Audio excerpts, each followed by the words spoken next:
right. Let me go. Everybody to the right. To the right. To the right. Everybody to the right. What ya? Everybody to the right. To the right. To the right. Music give me blood. Can me feel the spirit and hear the spirit calling melody. Feel the rhythm beating like it's one heartbeat. Transmission or any part thereof, or for any damage arising therefrom. The entire risk and the accuracy, adequacy, completeness, validity, and quality of any information is within the show's producer. In no event will Synergy Entertainment Television Limited, its heirs or assigns be liable to any party for any direct, indirect, special, punitive, or consequential damages or any other damages arising in any way out of the production about to be aired.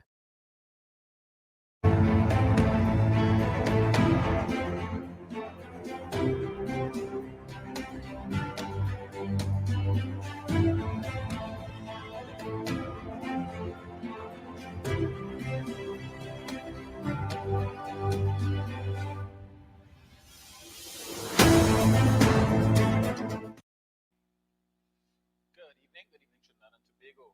Good evening to, of course, all of the loyal viewers and listeners to Synergy TV. Welcome to yet another edition of The Real Issues with yours truly, Dominic Romain, and it's always a pleasure to be with you. This, of course, is the program where we discuss the real issues, the topical issues, the trending issues, those issues that would have occupied the minds and the lips of the citizens of Trinidad and Tobago, perhaps over the course of the day, the last 24 hours, and so on. Now, for those of you who are familiar with the program, by now you should be, but if it is that you are new to the program, what we always try to do as best as possible is to provide live in-studio guests so that we can have a discussion on the various topics and present you with perhaps a different perspective and a varied outlook on these issues. Unfortunately, tonight I do not have a live guest in studio with me, but that's not necessarily a bad thing, because whenever I'm by myself, it gives us the opportunity to open the lines and afford you, the viewers and listeners, both home and abroad, an opportunity to call in and share your perspective. And this is one such evening. I know it's a rarity, and it's been a while since we've afforded you that opportunity. So when we come back after the 9 o'clock break, we will in fact be opening the lines and giving you that opportunity to call in and share your perspectives. And I would like to encourage persons to take advantage of that opportunity, seeing as how it only comes along once in a blue moon, and I can't guarantee you when this next opportunity will be. So do not squander it when we open the lines. Of course, at that point in time, we will give you the numbers, but I'm sure some of you already have that number on speed dial waiting to get in. Last night, I had as my guest, for those of you who tuned in, Mr. Wendell Eversley, who is no stranger to Trinidad and Tobago. I would have introduced him as a patriot, a political and social activist, as well as a coup survivor.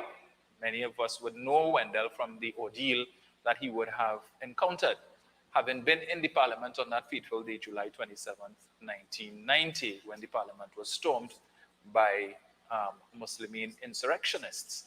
And Wendell would have been attending the parliamentary session on that day, found himself caught up, and it was an ordeal that he has not been able to forget, one that is likely to stay with him for the rest of his life. But the program was in fact well received, judging from the viewership on social media, as well as the commentary. And we did indicate last night that we would have a part 2. And so Wendell has graciously agreed to join us again next week, Tuesday, when we will continue what we started last night with part 2, with particular focus on the Congress of the People, how they came to be a part of the People's Partnership, the role that they played, and what would have resulted in that eventual parting of ways, so to speak, of the parties, in particular, the Congress of the People and some of the players. So you don't want to miss that, so I'm putting you all on notice from now. Next week, Tuesday, we will have as our guest, Wendell Eversley.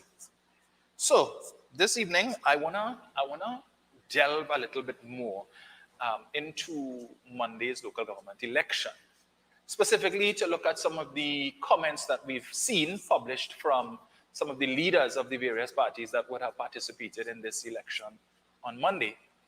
I think it goes without saying that the results, Monday's results would have caught a lot of people by surprise. Not everybody. There were some persons who were predicting that a similar outcome, 7-7. But by and large, when one would have looked at the social media platforms over the last few months, there was somewhat of a consensus that it was supposed to be a bloodbath, that the UNC was supposed to annihilate the PNM. There were persons who were predicting a result similar to what would have taken place in Tobago, where it is that the PNM would have suffered defeat at the hands of the PDP 14-1. And one of the most echoed sentiments on social media over the last few months and perhaps more in over a year since the THA elections was that, Tobago is showing Trinidad how to do it, right? And Tobago would have started the process, and that when the local government elections came around, that Trinidad would finish off the PNM.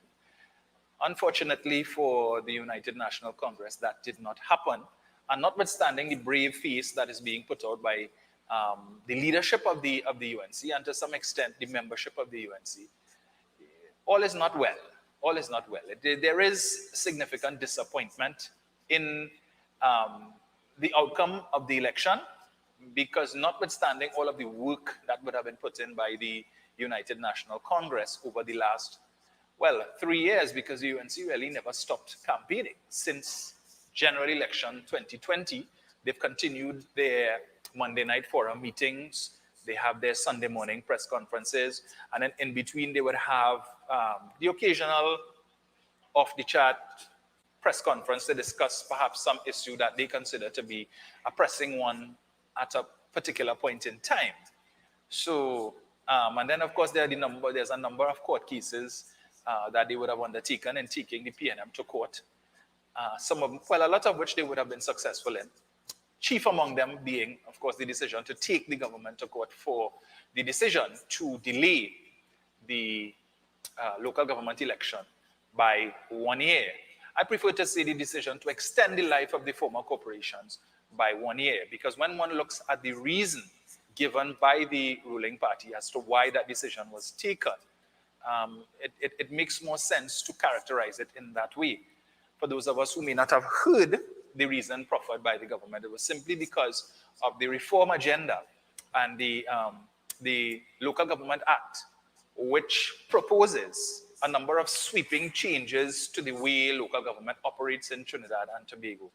And those changes, in order for them to be effective, would have required the implementation of certain infrastructure to facilitate the rollout of these changes. And the government anticipated that 1 year would have been sufficient so to do, so that by the time the election would have been called, the outcome known, and the new councils and new corporations would have come into place, all of that infrastructure necessary for them to perform at the optimal level would have been in place. Unfortunately, the UNC did not support that position, and they decided to take the government to court. We know how that went. It went through the full gamut from the High Court to the Appeal Court, local High Court, local Appeal Court, and then eventually found its way to the Privy Council. And the local High Court and Appeal Court, the UNC would have lost the matter, which of course resulted in it reaching to the Privy Council, where the decision was not a unanimous one. So it was a 3-2 split, and the majority found in favor of the UNC. Not necessary to really give a whole history of that, but we know the UNC was pretty pleased with that outcome. In fact, they saw it as vindication, and more so, the Privy Council would have endorsed their position that the government would have acted illegally in its decision to extend the life of the corporations. And in so doing, they felt that what the government was doing was foisting councillors on the burgesses and the electorate well past the period that they were intended so to do, inclusive of some of their own councillors, some of whom did not get the nod to return, unfortunately for them. But basically, by and large, the perspective that the UNC took was that they were defending democracy for the wider citizenry of Trinidad and Tobago, the right to vote. They felt that the government was denying the population the opportunity to exercise their franchise. And they felt that this Privy Council victory was a victory for the electorate of Trinidad and Tobago. But if it is that we look at the results of Monday night, the low voter turnout, this was supposed to be the mother of all local government elections. When we look at the campaign that was carried on by both the PNM and the UNC, but more so when we look at the number of parties and more so new parties that would have joined for the first time in contesting the local government election. It really was supposed to be a heated contest. And the energy that you were getting from some of these campaigns did certainly support that view. But the outcome, the results, the preliminary results as published by the EBC paints a totally different picture. A lower voter turnout in 2023 than obtained in 2019, where the UNC would have gotten some 202,000 votes, and the PNM 161, just under 162,000 votes. And of course, just as in 2023, the UNC won the popular vote then, and that they are beating their chests about that, because that is perhaps the biggest takeaway for them from this 2023 local government election. Certainly not the outcome that the UNC was hoping for, which is why I find it very strange that Mrs. Prasad-Bissessar is saying that, you know, the UNC outperformed. So, but you would have realized a lower voter turnout on the part of the UNC, well, both parties actually. So in 2023, based on what the EBC has published thus far, the UNC would have garnered some 173,000 votes, almost 30,000 votes less than they did in 2019, as did the PNM. From 161, they went down to about just over 130,000 votes. Again, a loss of 30,000 votes. So it seems that on both sides of the political divide, there was some fallout or fall off of voters. Now, that is not good for either party. But from where I sit and from my perspective, it is a bit more of an issue for the UNC. Primarily because, as I said earlier, they never stopped campaigning. Even after the general election of 2020, the UNC continued to have their Monday night forum meetings and a number of other meetings, a number of other press conferences and so on, in order to raise issues that they felt were in the public's best interest so to do. So they would have invested a lot of time and energy and effort into maintaining that whole campaigning strategy. Within recent times, over the last few months, they would have raised a number of issues. They've been pushing this narrative that the economy is the worst it's ever been. It's on the brink, that there is no foreign direct investment coming into the country. Record unemployment, loss of jobs. The cost of living is extremely high. A lot of high food prices. The crime, the state of crime in the country, and a number of other issues, which they felt resonated with the population, leading to, of course, Stand Your Ground. And the Stand Your Ground seemed to resonate with a lot of people. It was getting, apparently, a lot of traction because it was being sold to the population as the be-all and end-all for the issue of home invasions. Interestingly, there was a time when Mrs. Prasad-Bissessar was pushing as one of the, how should I put it, boy? One of the strategies that her party intends to implement, should they make it into office in 2025, was Stand Your Ground, not Stand Your Ground, sorry, but home invasion law, where the penalty would be 25 years in jail if it is that you are found guilty of committing home invasion. But it seemed that eventually took a backseat to Stand Your Ground, because the idea, the novelty of owning a firearm, whether it was to protect your home or not, seemed to appeal to a lot of people. And what the UNC was pushing, as we well know, was making it easier for law-abiding citizens to acquire firearms. So, but how they were going to go about doing that was not clear. As they say, the devil is in the details, and we were not afforded the granular details. People kept asking, is it that you all are going to remove some of the requirements that now exist as part of the screening process, as part of the background checks, to ensure that this person who is applying for a firearm is in fact competent, mentally legally and otherwise, to hold a firearm. As we know, the process right now is extremely rigorous, which contributes to the length of time that it takes to acquire a firearm user's license. And even then, we heard a bubble in the system where there are some deliberate stumbling blocks that are put in the way in an attempt to get persons to grease the palms of those who are responsible for assessing persons to access a firearm user's license. So we never got those details, right? We were not clear as to who exactly. She simply said law-abiding citizens. So the impression that was given was that once you could go to the police station and get a clean certificate of character that says you are not known to the police, then you're on your way to owning a firearm. And that would have appealed to a lot of people.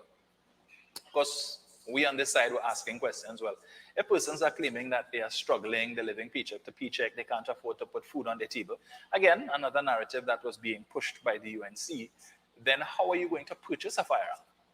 To the best of my knowledge, firearms are not cheap. I think I heard a clip recently from the former commissioner of police, a recording of a meeting that he had with some gun dealers when he was still commissioner of police.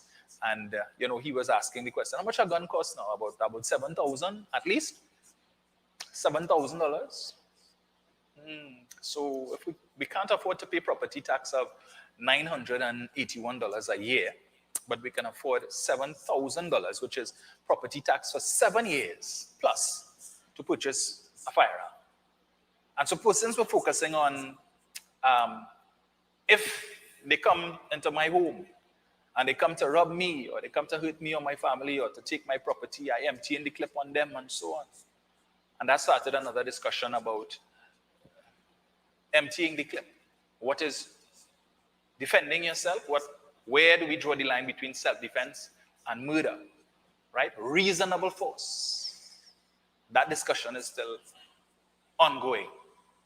But all of these were things that were thrown into the mix. And notwithstanding all of that, notwithstanding Jack is back, notwithstanding Gary the Great, the UNC was only able to muster 173,000 votes. Now, even if we toss in the votes that were that the NTA got, the partner in this election, which was about 16,000 votes, they're still about 13,000 votes shy of what they got in 2019, when the government was not as unpopular as they are today, because there are so many things people criticize the government for. One would have thought that with the level of popularity, because it goes without saying, I'm sure if they were to run a poll to compare the popularity level of the government in 2019 as opposed to today, you would see a decline in popularity. But even when the government's popularity was not as bad, the UNC was still able to get 202,000 votes. Today, the government is less popular than they were 3.5 years ago, and the UNC was not able to increase that vote tally.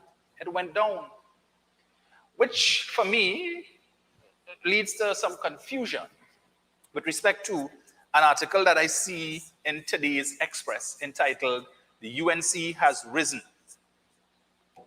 An article by Anna Ramdas. The UNC has risen. So permit me, for those of you who may not have had occasion to read this article, permit me to read it for you before we go to the first break.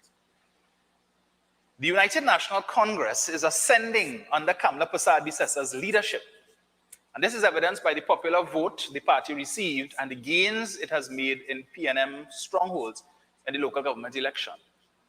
This, according to UNC deputy leaders Jerlene John and Dr. Rudal Monilal, as well as former National Security Minister and party chairman Jack Warner, who spoke to the Express yesterday. They believe Persad-Bissessa will lead the UNC to victory in the next general election, which is constitutionally due in 2025. Warner, however, lamented the low voter turnout, but said it favored the UNC. As I told the political leader this morning, we are really the winners. The one seat in Grandie, the seats in Mayaro, we won seats in San Fernando, and of course, almost swept the corridor with our numbers. That's the East-West corridor that he's referring to, of course. And I am thrilled. I am saying this is a good foundation for 2025, said Warner. Warner said he has confidence in Persad-Bissessa's leadership. Well, that is a reversal from what he was saying 8 years ago in 2015. And we have played for you here clips of Mr. Warner doing an interview with Rennie B, in which he was telling us about Mrs. Prasad-Bissasa's leadership as Prime Minister, the level of corruption in the People's Partnership. For him, as far as he was concerned, was unprecedented. No other government in this country has had that level of corruption that he and others, David Abdullah, would have gone to Mrs. Prasad-Bissassa about incidents of corruption in the People's Partnership, and she told them there was nothing she could do about it. This is the same Mr. Warner speaking here to the Express. Warner said he has confidence in Prasad-Bissassa's leadership as he rubbished the call by the same bitter people who have been hitting her leadership for 8 years. I asked the question, if not Mrs. Prasad-Bissassa, then who? At the end of the day, she is the unifying factor behind the UNC. She has been a catalyst for progress and change. Why didn't they move Rowley after that tremendous Tobago defeat? Why didn't they remove Rowley in the 7-7 when he lost over 50,000 votes? I don't know where he got that 50,000 votes from. If Mrs. Prasad-Bissassa was John Doe, it would have been different. And only because they feel that the role of a political leader is more for a man than a woman. Who say so? I don't share that at all, he said. Warner said the UNC has made a dent in PNM strongholds, and Arima is now a marginal seat. All right. He noted 2 UNC candidates in the Arima Corporation lost by a small fraction, and these seats are subject to a recount. He pointed out that the UNC lost by a few votes in Ozanville, Tunapuna, and in Five Rivers, areas they never controlled before. Things are looking up. In fact, I suspect Dr. Rowley will call an early election if he is sensible. And if he does, we will be ready for him. Same thing you all said in 2020, same thing you said about this election. The UNC cannot rest. We have to continue working as if the election had been called yesterday. And we have to regroup ourselves and strategize ourselves accordingly, because any number can play between now and 2025. UNC Deputy Leader Jolene John felt the results show the UNC's message has resonated with the people across all divides. And when you look at the numbers in every area, the results went up, and it showed in the eventual outcome of the popular vote, where the UNC votes are exponential when compared to the PNM's votes. That means our message and engagement with the citizens are resonating. She said the UNC is always visible on the ground and responds to the needs of the people. John also expressed confidence in Prasad-Bissassa because of her value system. She said people are suffering, but yet nobody will reach out in a language that everybody could hear and respond to. And that is what we felt during this election cycle. It was as if the people saying, at last, someone is hearing us. According to John, the UNC is a democratic party, and this is evident in the pieces at the major rally, and this means that anybody can be a member. Let me see if I can scroll forward. Right. Deputy Political Leader Rudolph Munilal said, it was very clear from the results that all of the parties that contested the election, only the UNC showed ascendancy, growth and expansion throughout TNT. This is an historic moment where the UNC is on the ascendancy. I am personally very pleased that the party can boast of an expanded presence in the East-West corridor, in Arima, in Tunapuna, Diego Martin, and in Sangre Grande. Her leadership augurs well for the future, and I think with more hard work, we will be successful in the next election. I think the leadership of Mrs. Prasad-Bissassa and her message, stand your ground, resonates with the majority of people, and that is why the figures show that the UNC won the majority popular vote. And the 2 battleground corporations were Sangre Grande and San Fernando, and the UNC is the only party that made significant inroads in these 2 areas. Now I'm confused. The UNC, I think, picked up 1 seat that the PNM held in San Fernando. I fail to see how that is inroads, and in fact, they won another seat that they would have carried in 2019 by 11 votes. I believe this is Marabella West. Interestingly, the candidate, the PNM candidate who lost that seat by 11 votes was the very same UNC candidate who carried that seat in 2019, and he lost by 11 votes. 11 votes. The PNM saw a decline of 30,000, just over 30,000 votes. So all they needed was 11 of those 30,000 plus votes. Well, 12. And that seat would have come into the PNM fold, a seat that the UNC held in the last election. But this, they call inroads. Okay. Said Munilal, I don't think the PNM has anything to boast about. They have reduced numbers in every single corporation. They have dwindled, and in 24 months, they will be beaten to a frazzle. I think I heard Mr. Munilal speak about that same frazzle. In fact, the PNM, according to him, was supposed to have been beaten to a frazzle. And he also mentioned, he said even the frazzle would have been beaten in this election.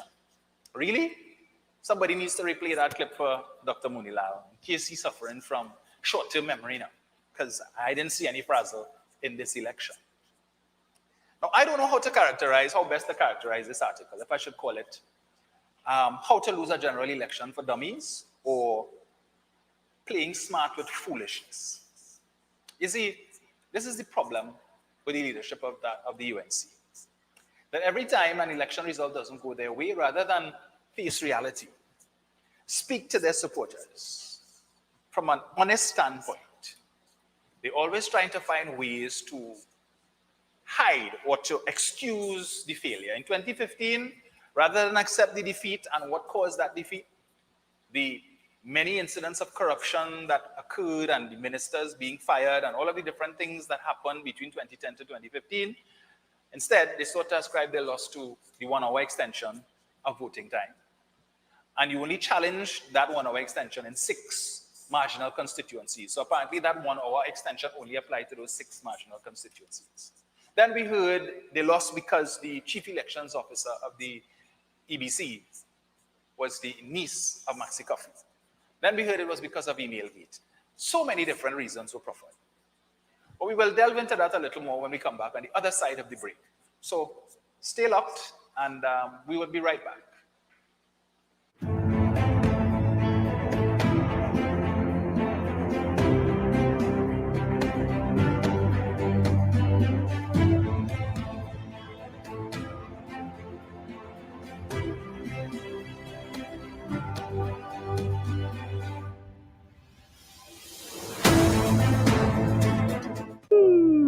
Tired of wasting precious time at the bank applying for a loan, only to be denied? We understand your frustration. Here at Realtor Group of Companies, we take a different approach. Contact Saeed, Managing Director of Realtor Group of Companies and licensed moneylender at 238-6716, 242-7690 or 339-1670. Feel free to visit our office at number 14 Caroni Savannah Road, Chaguanas, or number 132 Superior Road, Victoria Village, San Fernando. Attention all bakers, doubles vendors, roti makers. Try Chic Leisha high-quality, unbleached, bromate-free, all-purpose and whole wheat flour. Bleached flour and bromate flour is treated with chemicals that can cause cancer, and this is banned in Europe and many other countries. Chic Leisha flour offers a healthier option, being that it's unbleached and bromate-free. It also has a finer grain and a softer texture, lower priced and conveniently packaged in 2 pound, 2 kg, 10 kg and 25 kg bags. Available at groceries and supermarkets. For wholesale and retail prices, contact Chic Leisha Limited at 665-3336 or 480-8715 or visit them at Warrenville, Canupia. Chic Leisha Limited. Quality you can trust. The Solid Agency, the standard for artiste management and development. Booking for an exclusive roster of the region's top-rated entertainers. The Solid Agency, the standard for event execution live and virtual, including fully loaded Shaggy and Friends, New York, Nigeria, and Antigua music festivals, Burgess Long Walk to Freedom, Bounty, Beanie Versus, to name a few. Make your career or your event solid. Contact us now, thesolidagency@gmail.com. Call 1-876-469-4005. Visit solidagency.com.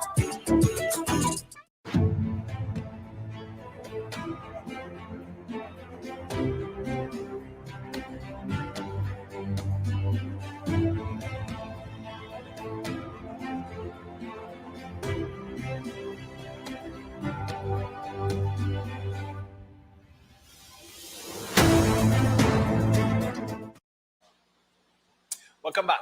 Welcome back to The Real Issues with yours truly, Dominic Romain. Of course, let me say a special thank you for all those of you who have tuned in this evening, because I know I'm competing this evening with the CPL, I understand there's a match going on between the Jamaica Tallawers and the St. Lucia Kings.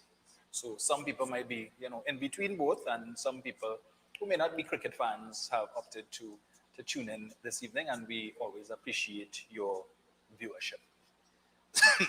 So I was discussing the issue of the commentary of certain members of the opposition with respect to Monday's outcome, the results of Monday's election, which caught a lot of people by surprise, and I know which is not was not pleasing to many in the UNC who were hoping for a massacre, a bloodbath, a routing of the PNM similar to what took place in Tobago for the THA election. And look what is happening across in Tobago now. Dr. Eric Williams once said, the alternative to the PNM is chaos and confusion. And while many people may choose to dismiss that, the evidence would substantiate in many instances that position. Now, if we have time tonight, I would just touch on what is the most recent development with respect to the Tobago space, this issue with a video clip that the THA Chief Secretary would have played in the chamber a few weeks ago, where allegations were made by a young man that he would have met with the Prime Minister and others, paid some money to basically lie on Chief Secretary Fali Augustine. But as I said, if we have the time, we will get into that, because I just wanted to get back to this.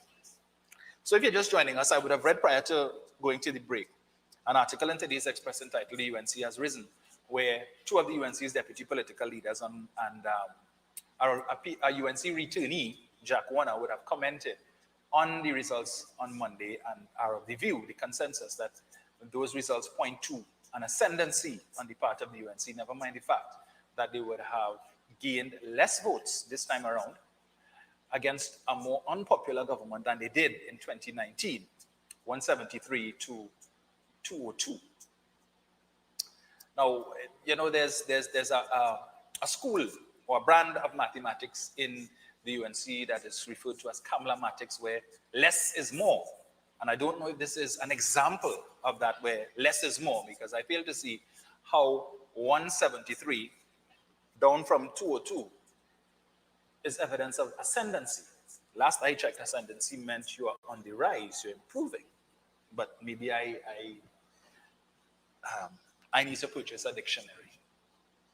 But I want to read a quote or a post from the UNC's candidate for, well, one of their local government candidates, Marsha Walker, who I believe serves in some PR capacity in the party.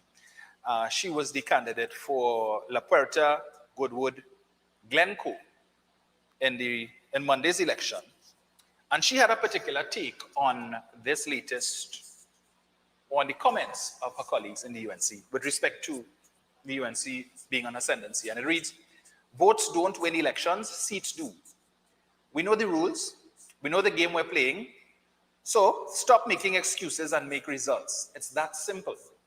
People are not stupid, people want honest politicians, not tricks. If we lie with these numbers, we would lie with other numbers. Trust starts with the small things. The UNC did not win this election, neither did the PNM. It was a 7-7 tie, so stop celebrating the popular vote. It means nothing in our system, and until you change the system, find a way to work with it." This is Marsha Walker, as I said, the UNC's candidate in the recently concluded local government election for Glencoe, La Puerta, Goodwood. It's chastising the leadership of her party for trying to appease the membership of the party with respect to this whole issue of the popular vote. I support her view. I don't, Mrs. Walker, and I don't see Mrs. Walker, sorry, and I don't see eye to eye on most things. But in this respect, we can see eye to eye. You see, the claim that this popular vote, this winning of the popular vote, somehow speaks to an improvement in the UNC's circumstance is again a poor attempt to mislead their supporters, or rather to lull them in a false sense of security, which will only prove detrimental to them in 2025. Because in 2019, as I mentioned before, the UNC would have garnered just over 202,000 votes in the local government election, and the PNM 161,000. And while now the leadership of the UNC is saying, well, again, because of this popular vote, that bodes well for their chances in 2025. In 2020, just 9 months after, not even 9, 8 months after they would have scored this popular vote victory in the local government election, they would have suffered a defeat in the general election, where they would have secured 309,000 votes to the PNM's 322,000 votes. So the PNM got 161,000 votes in the local election of 2019 and would have increased their vote tally for the general election by a further 161,000 votes. A 100% increase. So it seems PNM supporters, or persons who are partial to the PNM, are more inclined to vote in general elections as opposed to local government elections. And so, to tell your supporters, well, look, we won the popular vote, so that means 2025 looks promising, is to be willfully deceptive. And by putting them in this position of false security, well, yeah, we win the popular vote, so we good. You're actually shooting yourself in the foot, because persons will then rest on their laurels and say, well, we did well in the local, so that is a sign of things to come for the general, so we don't have to do much work. Now, I don't know how much more work the UNC could do, because if for 3 years you were campaigning, every Monday night you're having a meeting all over the country, talking to people. Your meetings are televised, your meetings are carried on several different radio stations. Your meetings are carried across several different social media pages and platforms. You have been having press conferences, you've been putting out press releases, criticizing the government on a number of scores. And you failed to even make the grade in terms of the amount of votes that you got back in 2019. Even in and here's the kicker. In 2019, you didn't have Gary the Great. In 2019, you didn't have Jack is back. And you scored 202,000 votes. Jack Warner and Gary Griffith were supposed to bring renewed energy into the UNC. It was supposed to lead to a level of excitement that would cause the UNC faithful and others to gravitate to the UNC.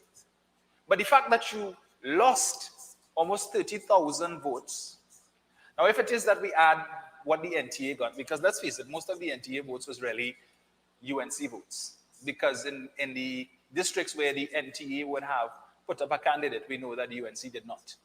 And the admonition was for persons who are partial to the UNC or who would have voted for the UNC candidate in these 31 districts, that they give their vote to the NTA. Now, perhaps a lot of UNC supporters who found themselves in that position probably felt it to be a gross disrespect, because the assumption would have been that everybody who supports the UNC supports Gary Griffith. And I know for a fact that that is not the case. And some people would have perhaps withheld their vote because they are not supporters of the NTA, they are supporters of the UNC, and would have felt that the fact that the UNC would have ceded the opportunity to put up a candidate in those seats was a disrespect to their supporters and their members in these 31 districts. Basically, you're telling me, well, we don't think we could win there anyway, and your vote really not important. So vote for the NTA now. Technically, you're still voting first because it's an alliance, an accommodation. But persons in another 110 districts were afforded the opportunity to vote for a UNC candidate. And in those 31, you foisted another party on them and say vote. They got 16,000 votes. So even if you add that, 189,000, you're still short 13,000. 30,000 people fell off who voted for the PNM in 2019. It is an indictment on the UNC that none of these, well, let me not say none because I don't know. But that's 30,000 people that didn't vote for you.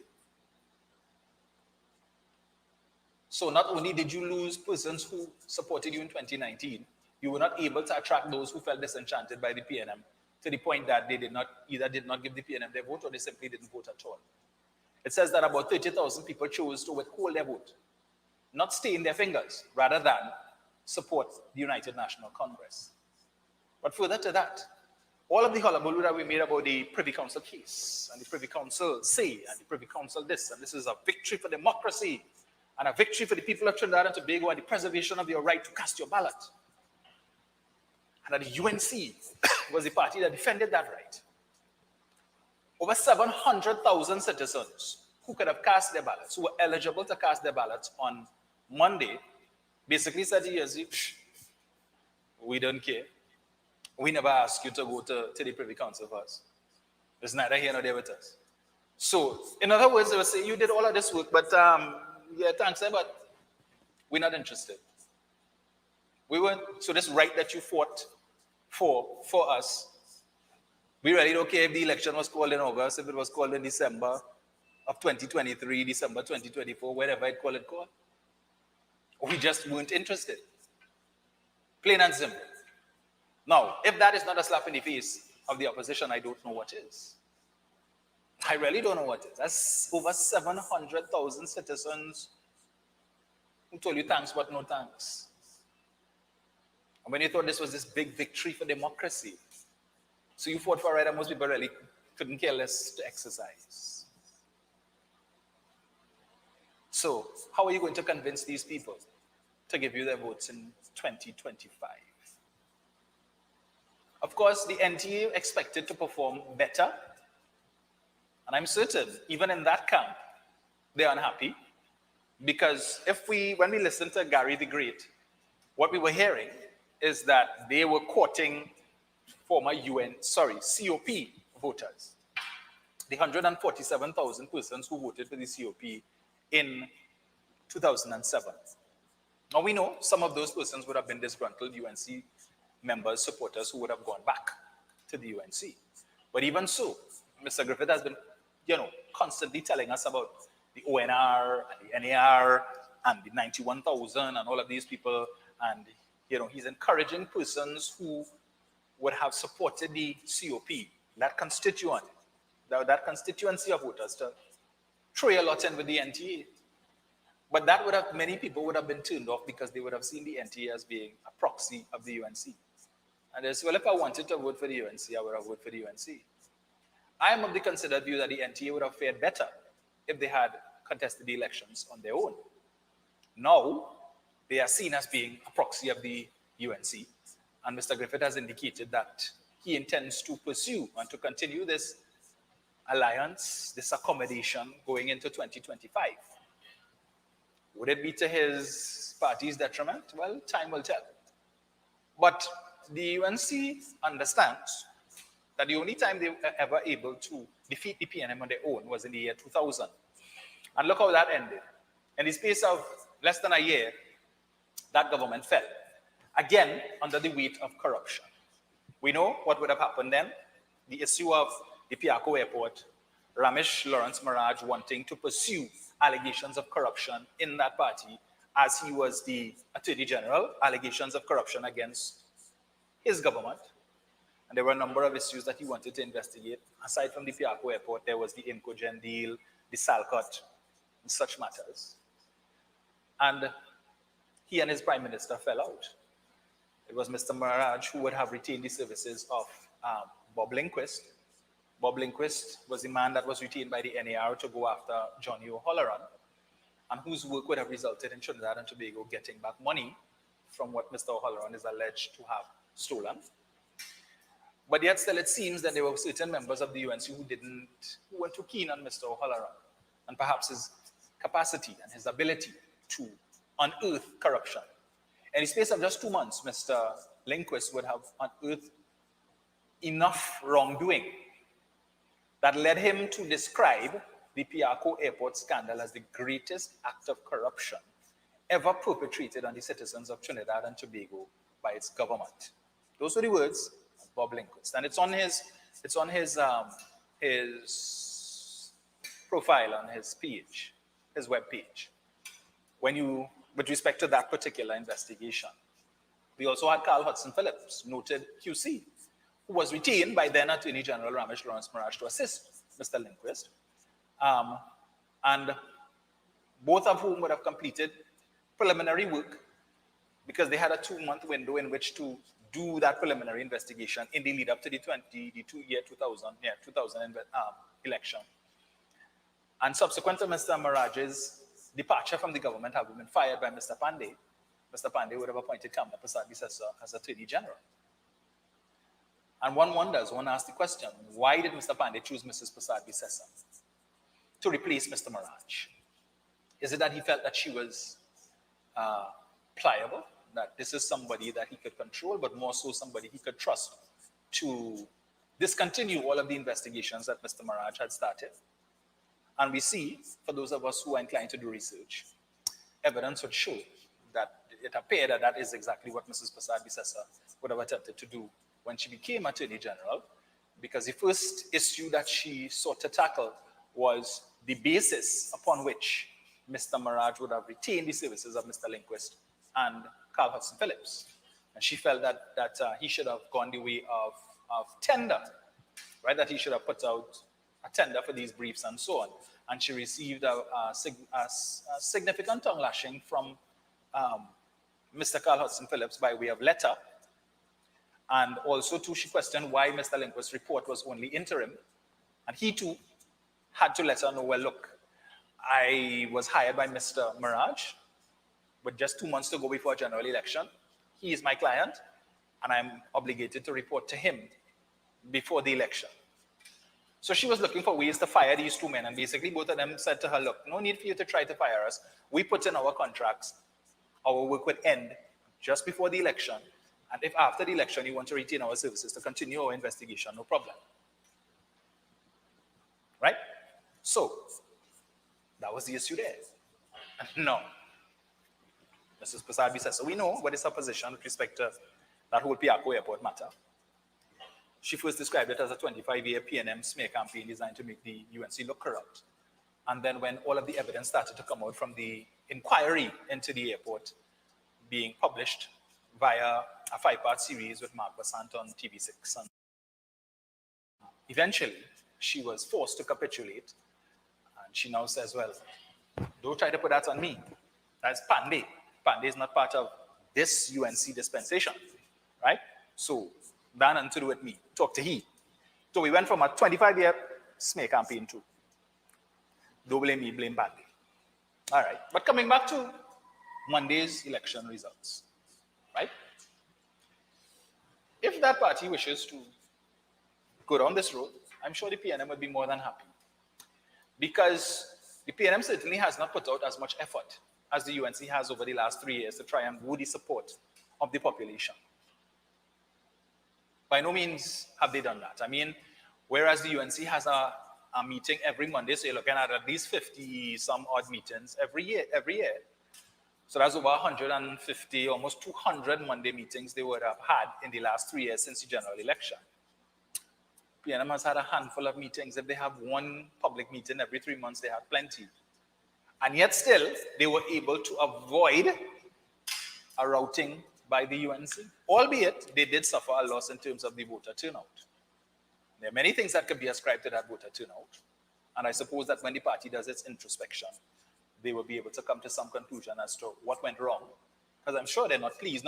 They're pleased with the result, but not pleased with the voter turnout for what was promised to be the mother of all local government elections. And while the UNC talks about making inroads in PNM territory, there was no inroads made. The fact is that if the PNM was able to maintain that 160,000 votes that they got in 2019, the outcome would have been totally different. Take, for example, Marabella, where Marcus Gedari contested. I can't remember the exact name of the seat. I know it's in Marabella. He would have contested that seat in 2019 for the UNC, and he won. He crossed the floor, and we know he said, well, we spoke about that last night. He crossed the floor, he got the nod from the PNM, and he contested the seat and would have lost by 11 votes. I am certain, absolutely certain, that there were more than 11 votes, more than 11 persons in that particular district who are partial to the PNM, who would have voted for the PNM in 2019 and in 2020, who for whatever reason didn't vote on Monday. And as a result of that, the seat was lost. That was a UNC seat. That was low-hanging fruit. That was an easy win for the PNM, and that is why we continue to stress to people. Do not take your vote for granted. When you sit down and say, well, my one vote wouldn't make a difference. I think there was some recount that took place where there's now a tie between the two parties. Because one party lost a couple of votes and another party gained 3 votes or something like that, but there's a tie. One vote is required to break that tie. I'm certain there's more than one person in that district who supports the PNM, who probably said, I ain't going to vote. That's not important. Next time. General, they will get my vote. I don't bother to vote in local. And for the want of one vote, a seat may have been lost. But they won't talk about the fact that the PNM would have made inroads into Princestown and would have gotten a seat in Princestown. One of the new districts that was created, I believe it's Couva West Roystonia, which is represented by the wife of one of the men who lost their lives, unfortunately, in that Paria incident, Miss Kusi. She would have won that seat by 71 votes. In Couva, UNC Heartland, UNC Stronghold, the margin of victory was 71 votes. 71 in a UNC Stronghold. But they don't consider that to be inroads. The fact that the PNM was able to pick up a seat in Princestown is not, that's more than an inroad. They cut a whole road into that corporation. And now, the challenge for them, well, not even a challenge, I would say. The PNM has a responsibility to ensure that they pave all of these roads that they cut. And where inroads were made, real inroads, not pretend inroads, not perceived inroads, real inroads. When you could win a seat, that's an inroad. In a corporation that you've never won a seat before, that is what you call an inroad. Not to win a seat in a corporation that you currently held or that you held for the last term, and you win an additional seat in the same corporation that you held in the last term at a time when your opponent lost 30,000 votes. And when you look at the margin of victory, you easily see that if that 30,000 votes had been maintained, or even a portion of it, it's quite likely you would not have held the corporation. You can't consider that to be an inroad. But the same thing they said in 2019. 8 months later, you lost the general election. And you didn't have a popular vote. You lost the popular vote. And has always been the case. In 2015, you lost the popular vote. 2020, you lost the popular vote. Quite likely you're going to see the same situation, because you think the PNM is going to rest on their laurels for the next 2 years? Certainly not. People are already saying the party has work to do. Persons are already coming forward, buoyed by Monday's results, because let's face it, there were persons in the PNM who felt, I'm not talking about the hierarchy, but the membership level, who were concerned based on what they were seeing, what they were hearing, that the PNM would have suffered a significant defeat. But you see, that's the problem, that's UNC's problem. They did it in 2020, they did it again in 2023, and they're quite likely to do it again in 2025. What am I talking about? The UNC pitches their electoral hopes on social media commentary. You hear all the time on the Monday night platform, right? References that are made to things that are being said, what's happening on social media. So they go into Facebook, TikTok, and they see people doing lives that are critical of the government, and they look at the number of shares and the number of views, and when they read the comments, there is endorsement for what is said in these lives. You have people like Trinidad Madman and Trinidad Killer singing songs against the government, pledging their support for the United National Congress. And then you go on social media where the different media houses put out posts, and when you go into the comments where you see 300 and 400 comments, and when you read it, the majority of the comments are critical of the government. And they gauge their chances at the polls, or their fortunes at the polls, based on that.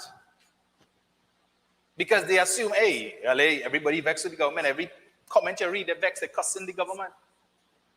So we got to go. And they lost in 2020. We did it again in 2023. Looking at Facebook posts, Facebook comments, social media comments, and thinking, well, yeah. You know, many of the supporters saying the same thing. The PNM curtail book. Anil Roberts has a program on Facebook Live he does called Douglas Politics, Doubles and Coffee. He too was predicting the PNM would get the curtail of their life. Interestingly enough, for the last 3 days, he has not done a Douglas Politics Live or Doubles and Coffee Live. And this is a man who would normally do 2 and 3 lives in a day or more, depending on what issues being discussed. He has gone uncharacteristically quiet. No comment to make. Seems all of their predictions needs to be put in the garbage. I just ask you, where is he? Be interesting to see. But we have to take another break. We continue the discussion when we come back on the other side of 9 o'clock. And we open the lines so that you can call in and have your say. Remember, this is a rare opportunity, so do not squander it, because I can't guarantee you all when next you're going to have this opportunity. But stay locked, we will be right back.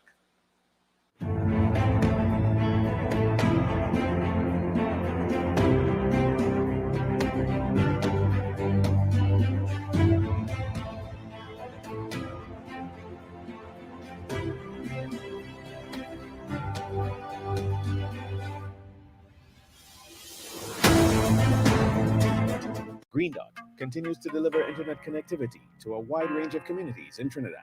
With our combination fiber and wireless network, you get the service you need wherever you live. Stream your favorite shows, enjoy online tuition, stay in touch with your work team, and connect with friends and family with internet service at a price you can afford. As communities continue to grow, we continue to deliver. Call 224-GDOT or visit gd.tt today. Green Dot, improving and simplifying lives.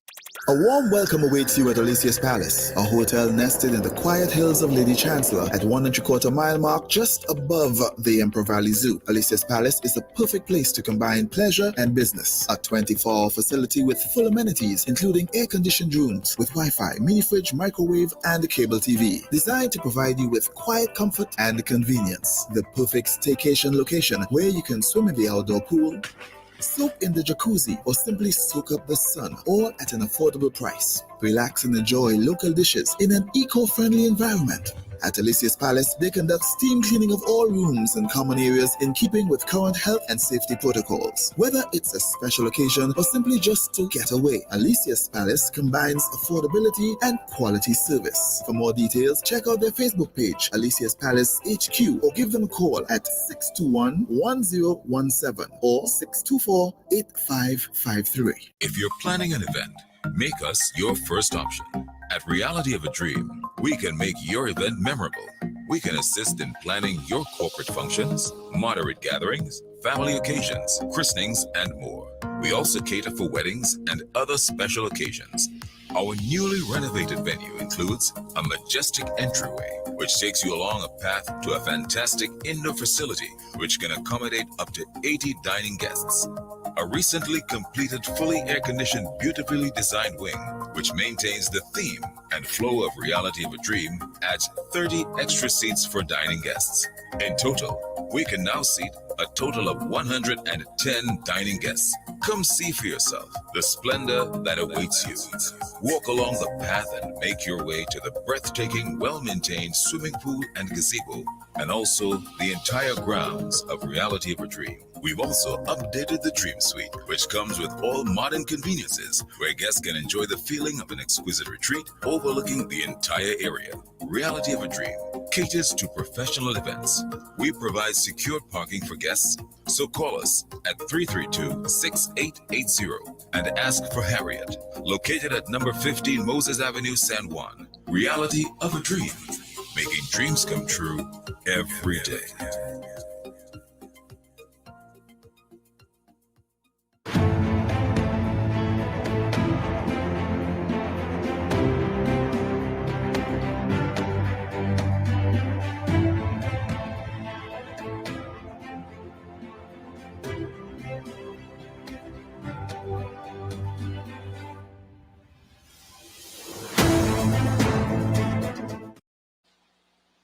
Welcome back. Welcome back.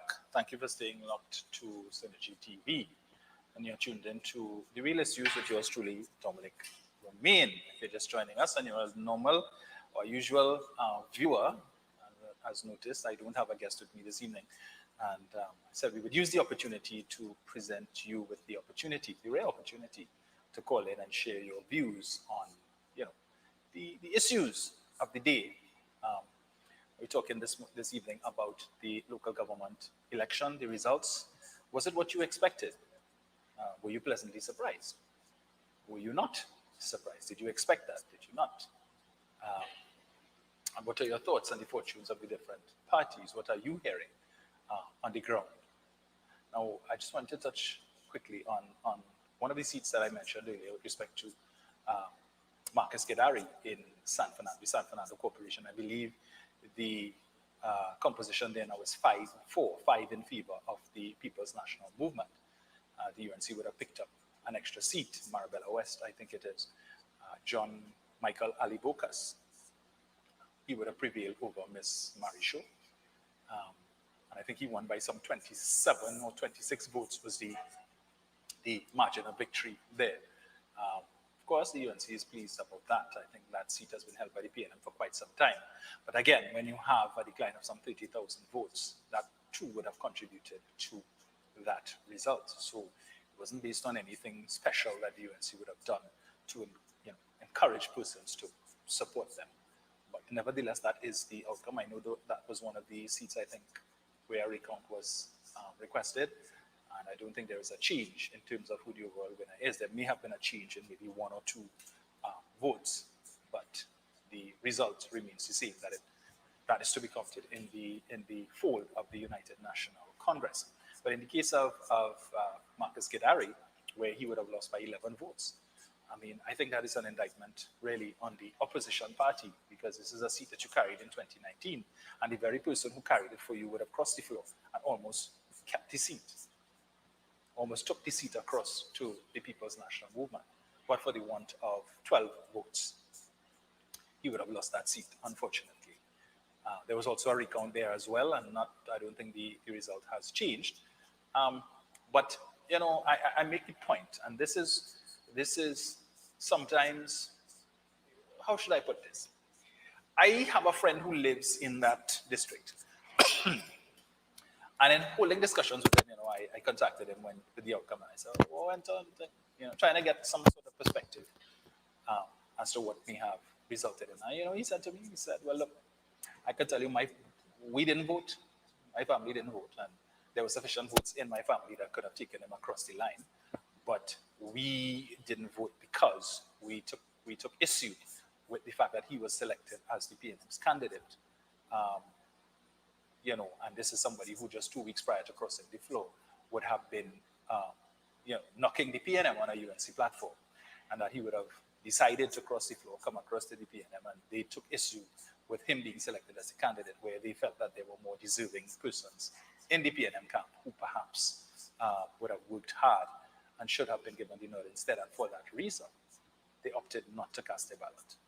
And the result is what it is. And so I make the point that sometimes we need to look at the bigger picture. I mean, I hear what you're saying. I'm sure there were a lot of other persons in that district who felt the same way, and for that reason would have chosen to withhold their vote.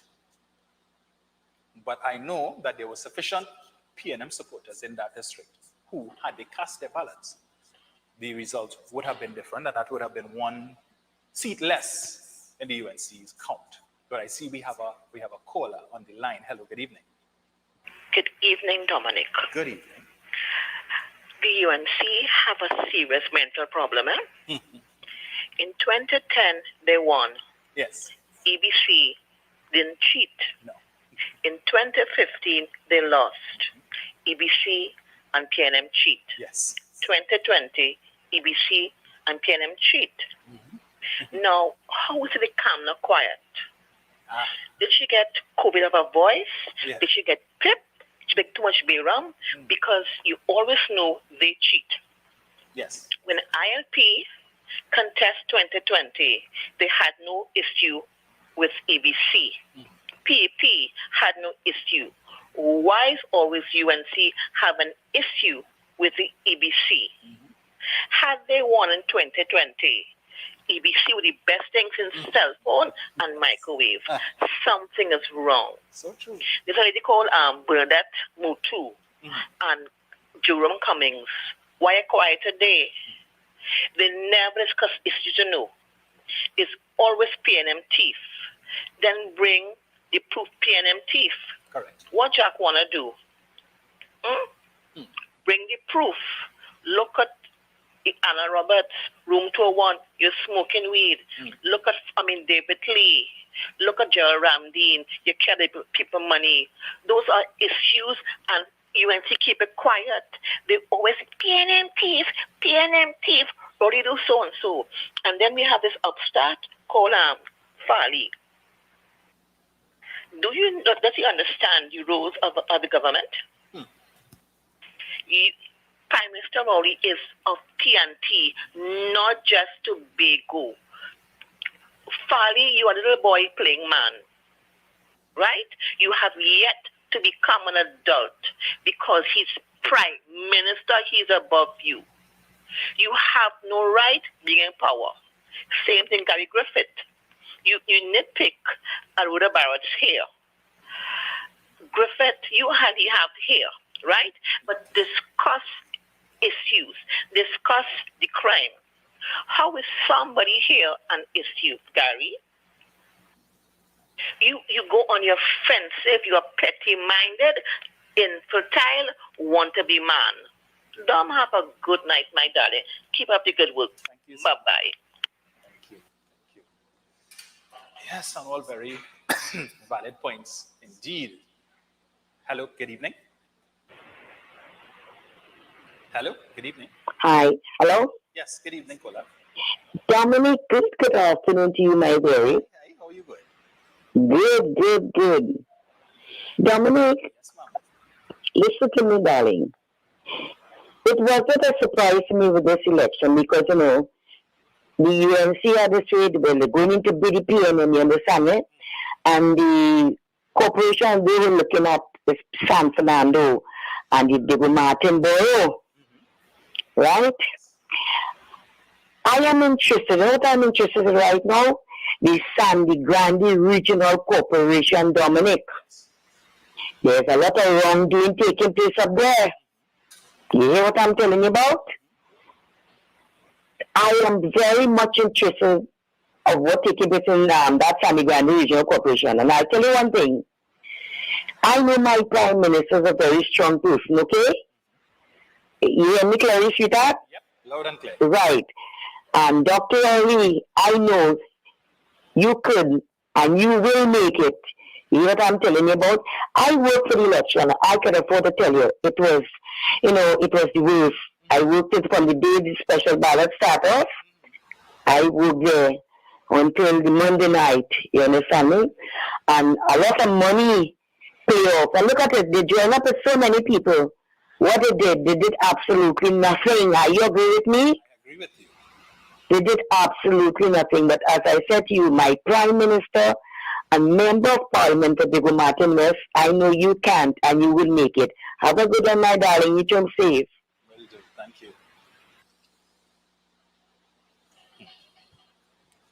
Yeah, and interestingly, and Nicola raised a very good point that it seems Jack is back did not have the impact that the UNC had been hoping for. Hello, good evening. Good evening. Good evening, Kola. I'm trying to get on the show. Yes, you are on the show, live on air. Yes, I am a bit concerned about what is going on in the country because I am noticing that the PNM is the only stable party. I think the reason why persons didn't come out and vote in this election, it is because coalition party don't work. Yes. And we have seen that in the past. History does have a saying does repeat itself. Look what took place in the THA election with PDP. Yes. And what's new. In less than a year, they broke up. Look what went on to the coalition with John Jack Warner and UNC. They broke up. Then Jack Warner came back again, and then then Gary Griffith. You know, so people are sort of disenchanted about coalition because they realize in the past coalition government do not work. So right now, the only stable party and the best party is the PNM party. They could jump high, they could jump low. That's the only party that stands firm. They may not be the perfect party, but they are the best party right now. Yes. Thank you so much. As we always say, the PNM is not a political party, it's an institution. Do we have another call on the line? Hello, good evening. Hello? No? Yeah. So 235-5325, you have the opportunity this evening to call in and share with us your views on what's happening in the country. What was your take on Monday? Did you go out and vote? Did you expect the results, the final result? It's more or less final result. Subject, of course, to certification. I understand there are still a couple of recounts taking place, but not much change expected this evening, except for one, which I read earlier. That recount would have resulted in a draw, a tie. So we will see how the EBC goes about breaking that tie. But to the issue of the UNC's fortunes, Mrs. Prasad says, all right, so we have another call. Hello, good evening. Dominic. Yes, sir. Good evening. What's going on? I am very good, sir, and yourself? Still hanging on like the Baron. I was switching channel and I bounced up. I say, what? Look, Dominic, why? And then I hear Mommy voice. You know, I had to call. Yes. I just called the touch base. I ain't going to hurt you here tonight. Ah, okay. I will leave it there for now. Thank you, sir. You're too kind. Yes. So I was making quite well. We have another. Hello, good evening. Very good. Hello. Hello, good evening. All right. Hello, good evening. Hello? Hi, good evening. Good afternoon. On a point of order, a lot of persons wondering if Dr. Rowley is going to step down. Yes, he's going to step down because in November this year, he will be 75. Next year, 74. Next year, 2014, he will be 75. And 2025, he will be 76. So he will be resigning as the leader of the PNM party. So all those who want him to step down, he will be stepping down. So we'll have a new leadership come 2025, a new leader to carry the PNM party to victory. Thank you. So there are a number of factors to be taken into consideration come 2025. Hello, good evening. Hi, good night. Hi, good night. Good evening. Hello. Yes, good night. Yes, good night. Go ahead. Yes, just a moment. Yes, what I would like to say. Sorry. Yes, PNM is a party, a great party. It, for example, when they are announcing and when they're reading their, they take it from their heart. Sometimes Dr. Crowley have no paper in front of him. Right. And, yes. And the difference between UNC, Kamala Bissessa, she has paper and still making mistake. So, PNM is a party that I think people should be majority getting, voting for. Though it shouldn't have a doubt. Yes. Yeah. I went out and vote, My son said, Mommy, go out and vote. Yes. And how old are you? My son is 23 years of age. Oh, very and good. I vote in the Isano area. Right. Yeah. So I went out and do my duty. Nice. And I went and vote. Excellent.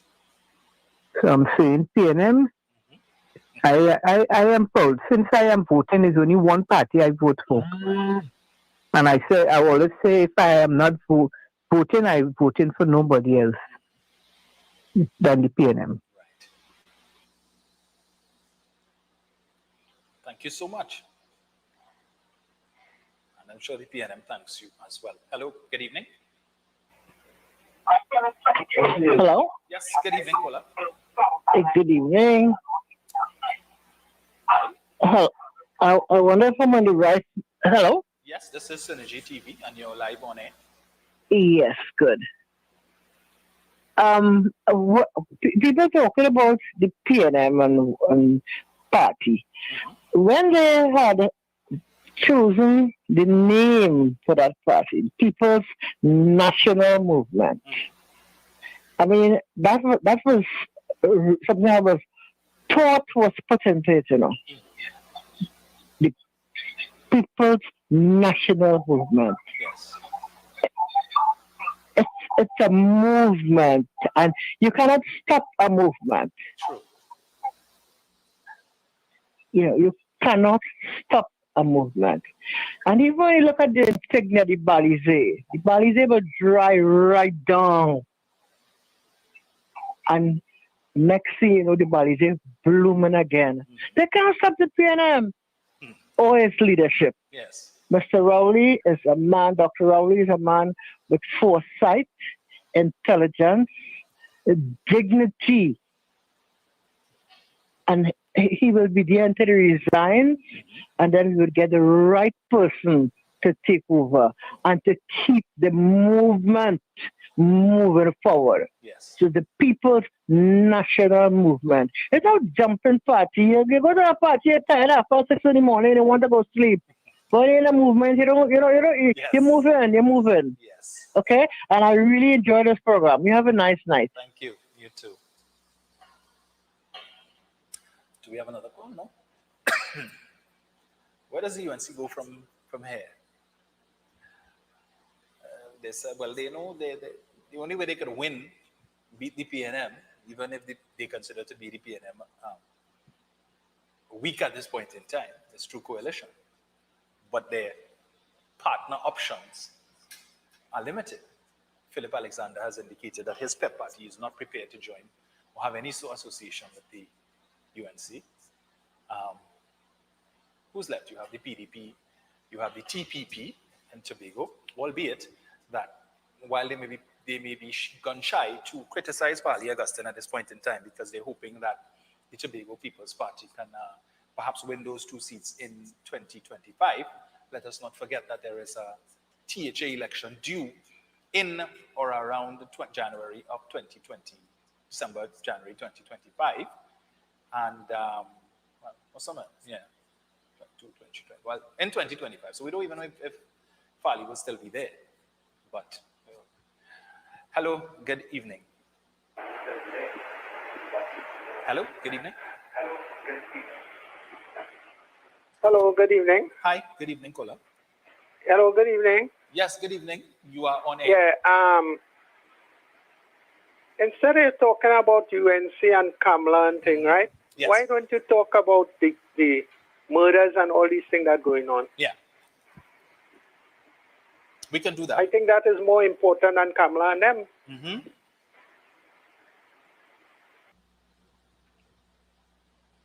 Still there, caller?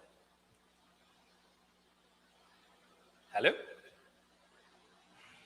Right. So, of course, that caller is saying that we should talk about the murders, and we could talk about the murders, and we will talk about the murder situation in the country. But I'm not sure you may like the perspective that I may take. Of course, the crime situation is of concern. You see, when we try to politicize crime, right, and make it a PNM thing, and this is what the opposition has done, to say that whenever the PNM is in power, crime goes up. And when any other party is in power, crime goes down. And so therefore, crime is a PNM thing, and lots of the criminals are coming from the PNM strongholds.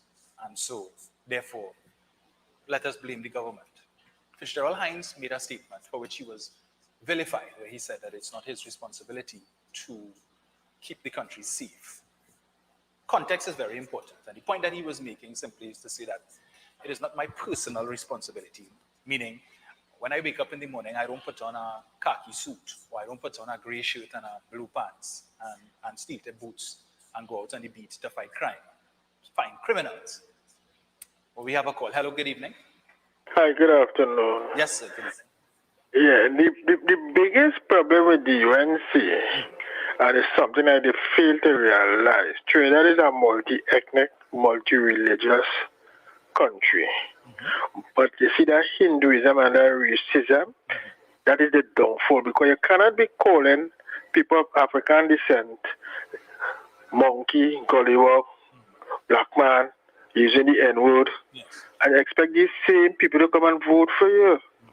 You have to be an open party. The one thing with the UNC, the supporters just come out. Because Kamala has made a statement, and when Kamala speaks, she speaks to the Hindu people. When she says, don't study party, don't study country, study party, she also telling them, support your religion. And that is the downfall. You have to look after Trinidad and Tobago. Not everybody support the PNM like the PNM. In 2010, Kamala was able to go in power because of the coalition, which really was the COP under the Democrat people really was straight to. Right? But if she was such a good prime minister, was such a good party, in 2015 she should have won the election. They lose in 2015 and they come and they lose in 2020. Oh, now all the demonic thing, they say Dr. Rowley did shut down Peptitrin and all that kind of thing. Right? So they need to get across to the country and just forget this religious stupidness. Trinidad is about everybody. You can't expect to tell a country, people, don't study your country, study your party. That is unpatriotic. You understand? So they will always run fourth, not second, right? Because of that. And Gary Griffith made the biggest mistake of he killed his political career by joining the UNC. And I believe if he had fought all the seats on his own, he would have got a better showing because he had a following. But people call him Frank and tell you, yes, Gary, we love you, you're the best commissioner of police, but I'm not supporting you because of a UNC stain. Right. And they bring Jack Warner. Well, I don't even like to call Jack Warner name because to me, he's the biggest disgrace to black people in this country. They're not race thing because I have mixed blood in me. You understand? But what he did is the biggest disrespect and disgrace to people. And what I observed in this election gone here, racism was very high and integrity and morality was very, very low. So have a good night, brother. Keep the show. Good show. Goodbye. So we have another call on the line. Hello. Good evening. Hello. Dominic. Yes, ma'am. Listen to me now, darling. I hear my lover call just now. Yes. Dominic. Yes, ma'am. It only have two parties here, you know. The PNM and the UNC. Are you aware of that, right? Yes. And I'll tell you one thing. The next election supposed to be held in Trinidad and Tobago is general election. But I don't think Jack will be wrong, right? No, probably not.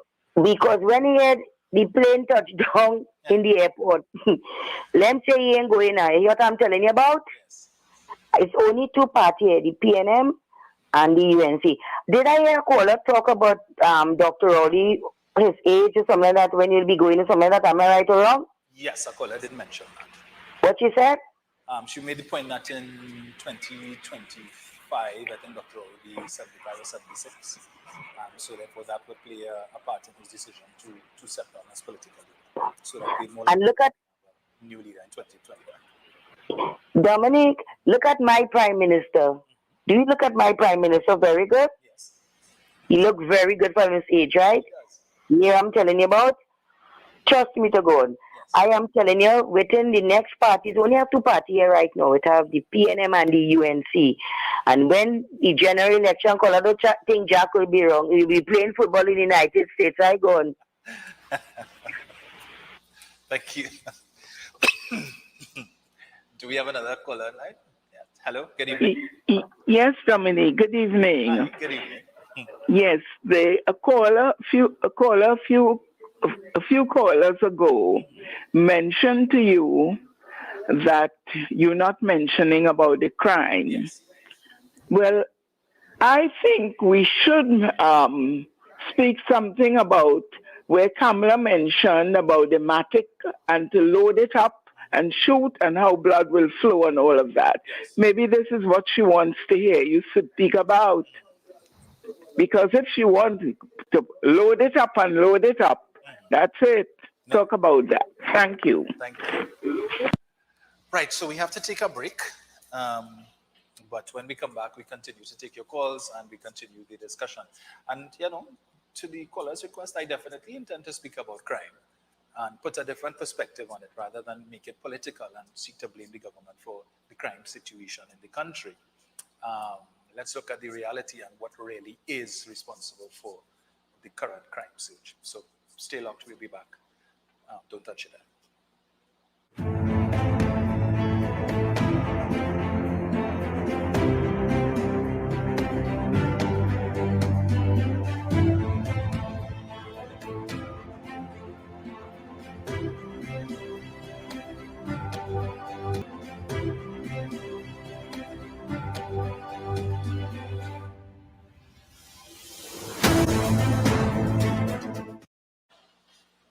Welcome back. Welcome back. You're tuned into The Real Issues with Dominic Romain.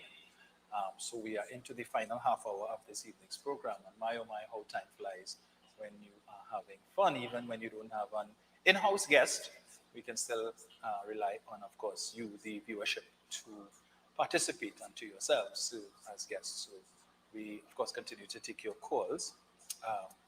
But I was just speaking earlier on about the caller who, and even Gary Griffith would have mentioned that one of the main contributors to the state of crime in this country is a lack of confidence or crisis of confidence in the police service. That citizens who, you know, the TTPS has a mantra, if you see something, say something. And we know that all of these persons who are committing these crimes have families and friends who know what they are involved in, who know some of the things that they have done and choose to remain silent. You know, there's a saying, snitches get stitches. Well, unfortunately, in this country, snitches get bullets or they lose their lives. Now, Mr. Griffith loves to boast that when he was Commissioner of Police, that confidence in the TTPS went from, I think, 14% to some 55% when he left. And persons felt that, you know, that the police service was doing a good job.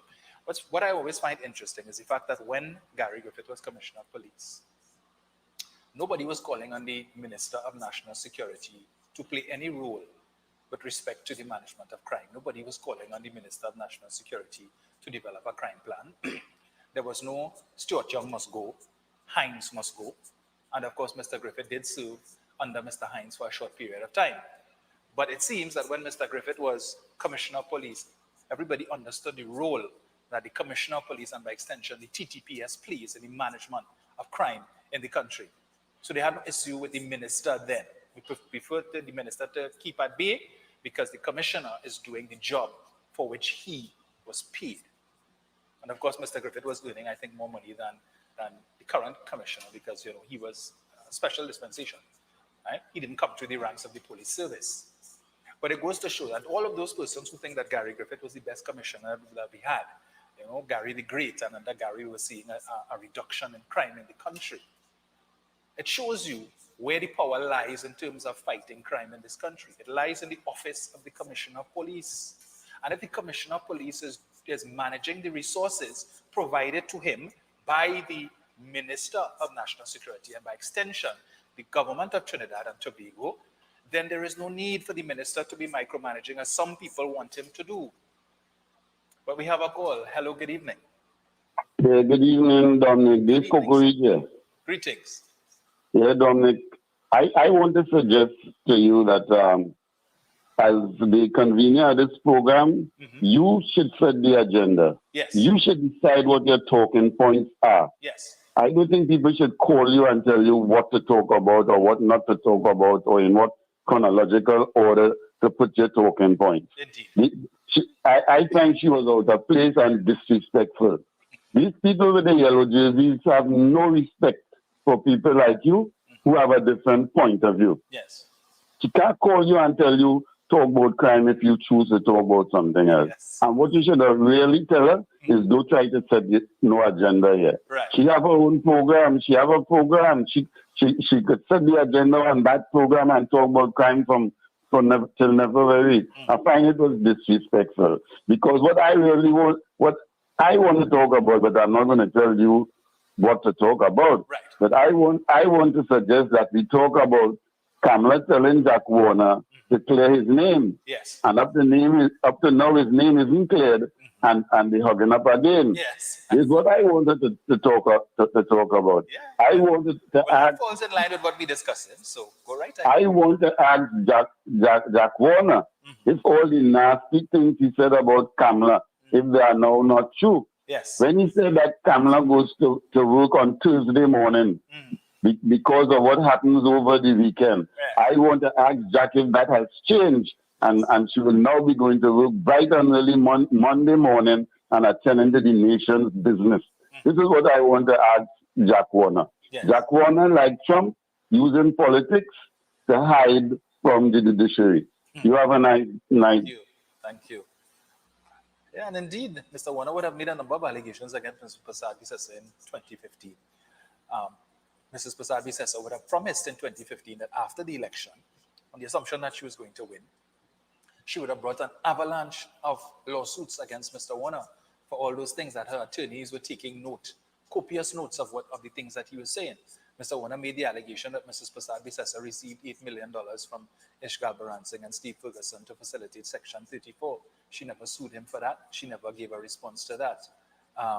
Mr. Warner would have made allegations with respect to Mrs. Prasad-Bissessar's next door neighbor owning the home next door to her, that it was in fact her house, but there was a certain arrangement put in place for the house to be in the name of the next door owner, gentleman by the name of some Christian Gokul, to hide the true ownership.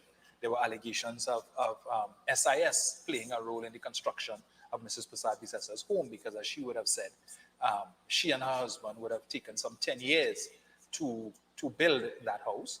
But we saw that after she became prime minister in record time, the house not only was completed, it grew, complete with helipad and all of these different things. As we know, some $6.5 million would have been spent for Mrs. Prasad-Bissessar to commute between her office of the prime minister and her home in Philippines, because she chose not to stay at the official residence of the prime minister.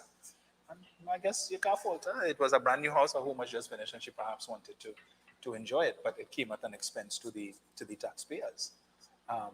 So there are a number of things that Mr. Warner would have alleged, and Mrs. Prasad-Bissessar would not have sued him for that. I think the avalanche actually ended up being a snowflake. There was just one thing that she sued him for, some allegation he made that she had some $20 million or so in some account in Japan or something like that, and she sued for that. But all of the other issues, in fact, she said that Mr. Warner doesn't discriminate when it comes to stealing money, that he would have stolen money from every continent in the world. And she spoke about Haiti, but she has changed her tune now to say, well, he's innocent until proven guilty, but she had a different perspective 8 years ago. Hello, good evening. A couple things, right? Yes.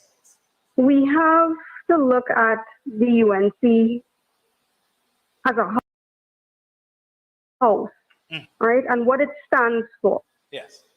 Because there are people who are asking, well, they don't seem to respect people in terms of multi-ethnicities, right? They seem to be an Indo-centered party. And then they turn around and they want something from you, that being your vote. And they expect that after they ran the ads, like the trio ads, where they're seen giving Afro-Trinidadians bananas, and they're using terms such as the blank man on the other side, the Oreo, etc., that they expect that mixed people or Afro-Trini people will come and vote for them. And it seems confusing to us, members of the population. And what people need to zoom in on is that the UNC is a party where in that house, Kamala Persad-Bissessar could be nicknamed Ma Contrary. All right? Yes. On one hand, she would do things such as this. When she fired Gary and Anand Ramlogan, she would have made a statement somewhat like, justice not only has to be done, but to be seen to be done. Yes. When she let Jack Warner go, she would have said, let him go out there and clear his name. And when he clears his name, we will welcome him back. Yes. But we see that Jack is back. And again, this is showing that she just generally is contrary. Yes. Now, apart from the fact that they are a contrary party, they also have a particular culture. And this culture is like a culture in a home where a husband and wife would fight, destroy the house, mash up everything, and then a few days later, they're hugging up again. Yes. So you could see, if we go a little bit back, you would know that Ramesh would have come out and said, if Kamala is placed to act as attorney, act as prime minister, I will mash up the party. So, and he kept his word. Yes. Right? And he ended up being called Ani Makaram. Correct. Right? So, right then you have people like Devant, who was the holiest of UNC disciples. But then when he couldn't get what he wanted, he also wants to mash up the party. Right? He wants to mash up the party. He's going so far as he is very, very closely affiliated. We'll put allegedly, but I have tested it with a page called the UNC Cabal. Right. Because if you leak any information to the UNC Cabal that was perpetrated by Devant Miraj, it will never be posted. If you go and you look at the entire page, there's nothing about him there. It heckles Ramlogan, it heckles Kamala, it heckles everybody else. Yes. Right? And then, so apart from them being contrary, and they generally live via a culture where they believe you could insult someone now, you could destroy them now, but later on we could smile and grin again. And this is what you're seeing internally within their house, like Gary, who would have said she always had long weekends. She was the laziest prime minister. Yes. And then he comes forward and he says, she's the most hardworking prime minister. Right? And I need the members of the population to look at these things because there's a culture of absolute destruction. Some people refer to it as crab and barrel syndrome. But apart from that, there's great dishonesty. And if it's one thing that I've noticed about Mrs. Kamala Persad-Bissessar is that she runs her government. She selects candidates to surround her, all of whom have a price. Because when people have a price, they are easy to control. So she will have men like Arnold Ram fired from TSCT for fraud. Sorry, guys. She will have to have the man who's fired for fraud, but she knows because of what he was fired for, he can be bought. He has a price. She's not looking for Sir Thomas More type people. Yes. She wants people who have a price so that she then knows, listen, he's easy to control. I could have him in my pocket. And these are the things that the members of the population need to pay attention to. Because it's to leave people like this in power, it's a very, very dangerous thing. Yes. Because it can be extremely unpredictable, which you could have seen in the past with the number of firings within her party, her coalition party. You can't have only 1 minute nasty airing of dirty laundry and then everyone hugging up and saying kumbaya. That is an extremely toxic and unstable environment. And perhaps more people in the population need to pay attention to that. Is that what we want as governance? When you have people accused of operating clandestine imports of prostitutes and this and that. Is that what you want? I thought that justice was supposed to be not only done but seen to be done. Shouldn't she say about Moonilal, with all of these EMBD allegations above his head, that he should also leave and return when he clears his name? Yes. So I don't know, but I really do think that if every individual of voting age were to analyze the parties based on integrity, what they stand for, perhaps we would have more people going out to vote for the PNM. Indeed. So I don't know. Maybe we should start reminding the population of these things. Yes. We can use her words. Correct. To press on forward. Indeed. All right. So thank you so thanks for the opportunity and have a good night. Thank you. You're most welcome. Do we have another call? No? Yeah.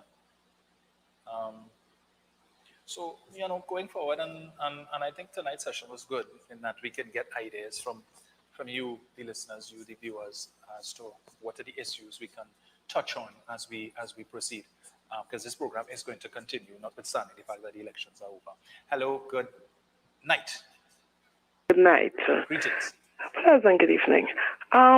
First of all, I am totally in agreement with the caller who spoke about the Gary Griffith and all the ill things. I'm a PNM supporter. Thank God for the reform. I think it's excellent, and I wish people would have sat and listened to that and decide, okay, this is what we are going to do. We are going to work on government, local government reform, which unfortunately, apparently people didn't grasp what it is. It was really important.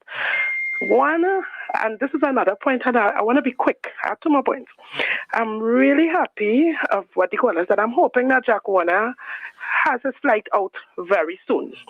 The section, because I think that Kamala is about to try a Section 35. She can't come back with Section 34. Yes. So she'll do a Section 35, but she probably promised Jack Warner, Section 35, we'll do our own law where you cannot be extradited and end up like issue them.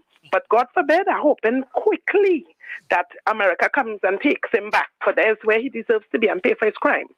And lastly, we want to ridicule the government about things that are happening in this nation and worldwide. But let's go back to the Word of God. The Word of God says that in the last days, men's hearts are going to be evil and above all, desperately wicked. And I would like people to go back, look at Revelation 6 onward and see what and where these things that are happening.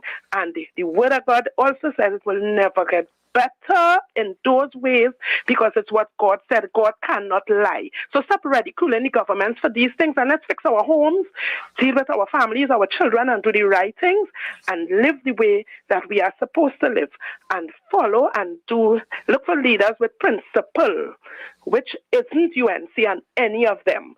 PNM has the right choice. We are not perfect, but I know that is where we are doing and where we are going in the right way. So let Jack Warner and them say hurry. I hope they really hurry up and come and take him. He needs to go. Have a blessed night. Thank you so much, Cole. Yes. So we've had some interesting calls this evening. I think perhaps going forward we might need to have one night where we really facilitate more of your calls so that you can have your say and make some suggestions, recommendations as to the issues that you would want to touch on. Which, I was making the point earlier with respect to crime, that when a person is a victim of crime, you don't pick up the phone and call Fitzgerald Hines. You don't call Keith Rowley. You call the TTPS, the Trinidad and Tobago Police Service, because they are the first responders and they are charged with responsibility to fight crime. And if the citizens do not have confidence in the police to protect them, then you are going to have the situation that we have. The main problem in this country is that the would-be criminals are not afraid of the police. They are not afraid of being caught. The crime detection rate is abysmally low. And when you have a crime detection rate of between 8 to 10%, what you are seeing, in fact, to the criminally minded is that here, if you decide to commit a murder or any other crime for that matter, there's a 90% chance that you will not get caught. the odds are in their favor, so they're willing to take a chance. But if it is that we are able to improve the crime detection, where if a crime is committed now, we know that the police is at a strong likelihood that within a matter of months or so, or even weeks or days, that the perpetrators would be apprehended. They would think twice. And Justice Gillian Lucky would have raised this issue back in 2013 when she would have made it, and let us not forget, she was once part of the COP, and she said that the issue of crime detection is a serious problem in Trinidad and Tobago as it pertains to the issue of crime fighting. That the dismantling of the SORT, SAUTT, and when the government got rid of the blimp, that these two actions would have set back crime detection in this country. She made the point that crime detection was on the ascendancy. And with just those two acts, and there was nothing sufficient put in place to replace that could sufficiently compensate for the loss in the improvements that we were seeing with respect to crime detection, right? When people have confidence in the police service, but if it is people know about a crime having taken place and they have evidence or information, let me see, that could result in the apprehension of the perpetrator, I'm not going to the police station because I am afraid that as soon as I walk out the police station, I end up a statistic because a phone call could be made to the person, the individual on whom I just made a report. And next thing, I am silenced. And all of these are things that need to be treated with. The issue of customer service. A lot of people are apprehensive to go into a police station to make a report because we hear stories all the time of the negative experiences that people have, that you go into a police station to make a report, and when you come out, you feel like if you were the perpetrator, that you're not treated as a victim, but rather as, so you get the impression from the time whether it's a rough greeting or the look that you get as if, you're bothering them, or why are you here, this sort of thing. We need to work on customer service. That when you make the decision to enroll or enlist in the police academy, understand the role and responsibilities that comes with that. You have taken an oath to protect and serve. And therefore, we need to treat with the issue of customer service in the TTPS, but more than that, how do we improve crime detection? So when Mr. Hines made that statement, he was effectively saying, look, I am not the person that is called. I cannot intervene. I can't pick up the telephone and tell whoever is sitting in the commissioner's office, you need to fight crime this way, and I need you to do this, and I need you to do that. Because if he does that, he is seen to be interfering in what should be an independent institution. And the UNC would be the first entity to come out and accuse the minister of doing that. In fact, Gary Griffith has accused the political directorate of trying to micromanage the police service. He talks about him being given $45 million to go after the opposition, and you want to tell the commissioner how to do his job. The commissioner, remember, the political directorate cannot instruct the police service, because if it is a member of the political directorate commits a crime, it's the very same police service that has to investigate them. The role and function of the Minister of National Security is general policy and to provide the TTPS and other arms of the country's protective services with all of the resources that they need to fight crime, to do their job. So if it is you need police cars, the minister is supposed to treat with that. You need guns and ammunition, the minister is supposed to treat with that. You need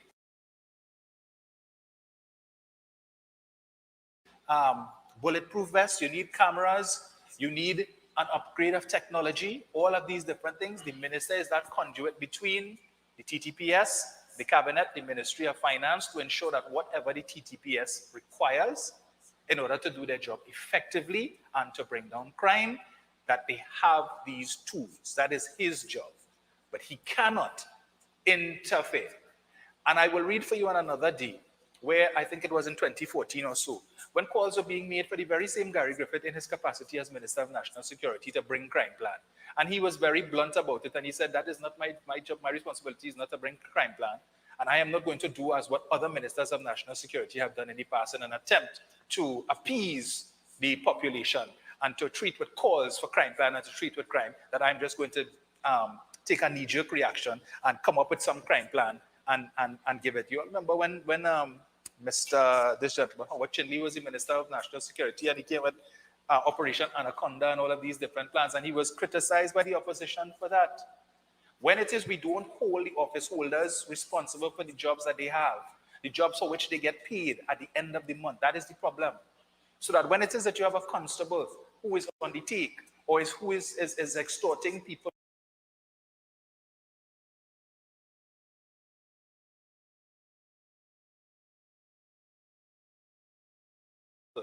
right? And we want to blame the government. And look at the states of crime. All of that is crime, you know.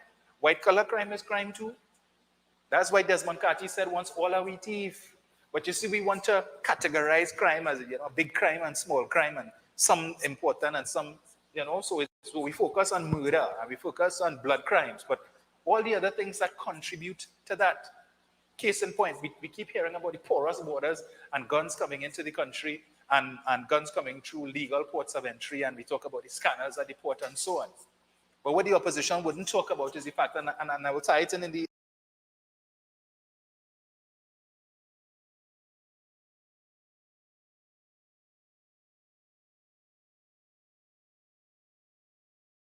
the little time that I have left, and I will return to this issue on another day. With respect to the scanners, where earlier on they say, you see, this is the problem, you know, that we as citizens, we don't take an active role in what goes on in the governance of our country. And that is our problem. We leave it to the politicians because we figure we vote for them, and therefore that is the end of our role and responsibility, and it's now for them to do everything. So we are not interested in participating in the things that happen with respect to them doing the job for which you voted for them. So we have a Joint Select Committee on National Security, which earlier on this year would have interrogated the Customs and Excise Division. And the Comptroller of Customs would have made the point that since 2021, the Ministry of Finance would have provided the Customs and Excise Division with $91 million. $91 million was allocated since 2021 for them to buy scanners for the port. She indicated that they were looking for about 4 scanners, and these scanners cost just over $2 million apiece. So they received enough money. They were allocated sufficient money to purchase about 45 scanners. They only need 4, according to what she said. But the scanners have not been purchased. Why? Because of, again, procurement. You have to go through the Central Tenders Board and do RFP and all of these different things, and then put it out for tender and wait for potential vendors to now put in a bid, and then you have to assess the bids. And all the while, the contraband is coming in through the legal ports of entry. Why? Because the scanners are non-functional. But the Minister of Finance would have made the point, I did my part. I gave them the money. I cannot now go and tell the commissioner, I cannot intervene to circumvent proper procurement.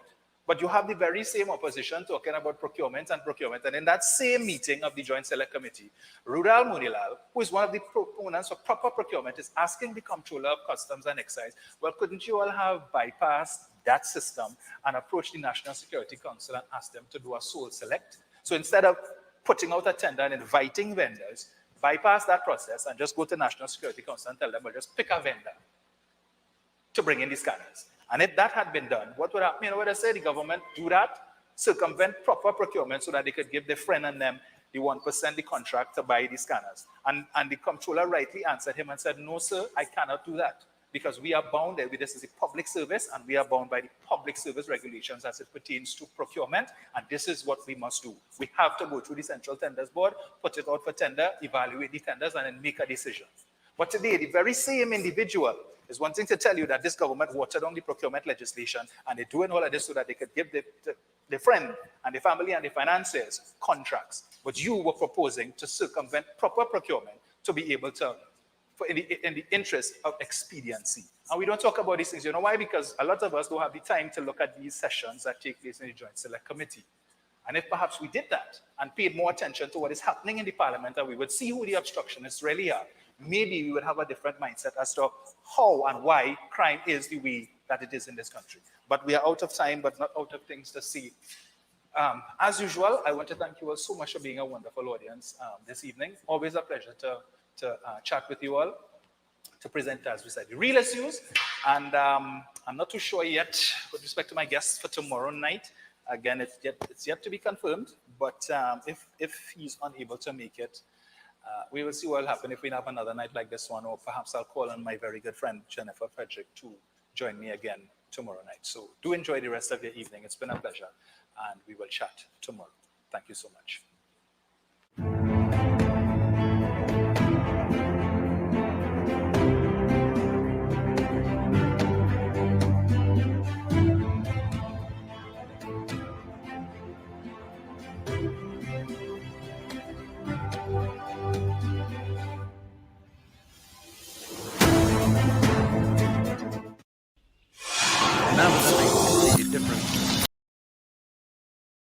Right, Luke James Shrim chatting with the political leader for the Progressive Democratic Patriots, Mr. Watson Duke. So, Mr. Duke, the PDP would have contested in the local government elections in 17 districts. However, they were unsuccessful in the elections. What are your thoughts about the results? Success has to be defined by a standard. And in this case, success is not defined by winning the way people tout winning. Success is defined by whether or not you made an increase in your stocks. Remember, it's the first time any party from Tobago would have entered Trinidad politics. It's a different world by itself and compete in a meaningful way. Having entered there as one man, I left with hundreds of persons following me and agreeing to the philosophy that people should be placed first in politics. So have we lost? We have not lost. We gain people. This is what I will call creating a base. Now we have a base. We're going to expand on it. Remember when we came to Tobago in the first place in 2015, I started off with just a few hundreds also. And I quickly grew into thousands. And then within 5 years, I would have beaten the PNM by 7,000 votes. It makes the PDP one of the leading political organizations in the country. Prior to the PDP entrance into politics, Trinidad and Tobago was dominated by two parties. One was of East Indian descent, now called the UNC. It was called by different names at different times. It's now the UNC. One of African descent. It has always been referred to as the PNM. And they dominated the politics. In Tobago's space in particular, the PNM dominated the politics there for 21 straight years without end, without failed. When I entered the politics in Tobago as the PDP, we had 12 seats going to PNM, 0 to nobody. And we broke that. We took 2. Folks said we lost. We said no. They had 12. We took 2. It's now 10-2. The next time we went back, they got 6. We got 6. Some folks said we lost because we couldn't govern. The next time we went back, we took all 15 seats. That was before midnight. But somewhere I read, the thief always strike behind midnight. And after midnight, they went and they recounted the votes. And in the wee hours of the morning, they said that they won 1 seat back. I still question that. I still believe it is 15-0. But I thank God for democracy. So I allow them with the 1 seat.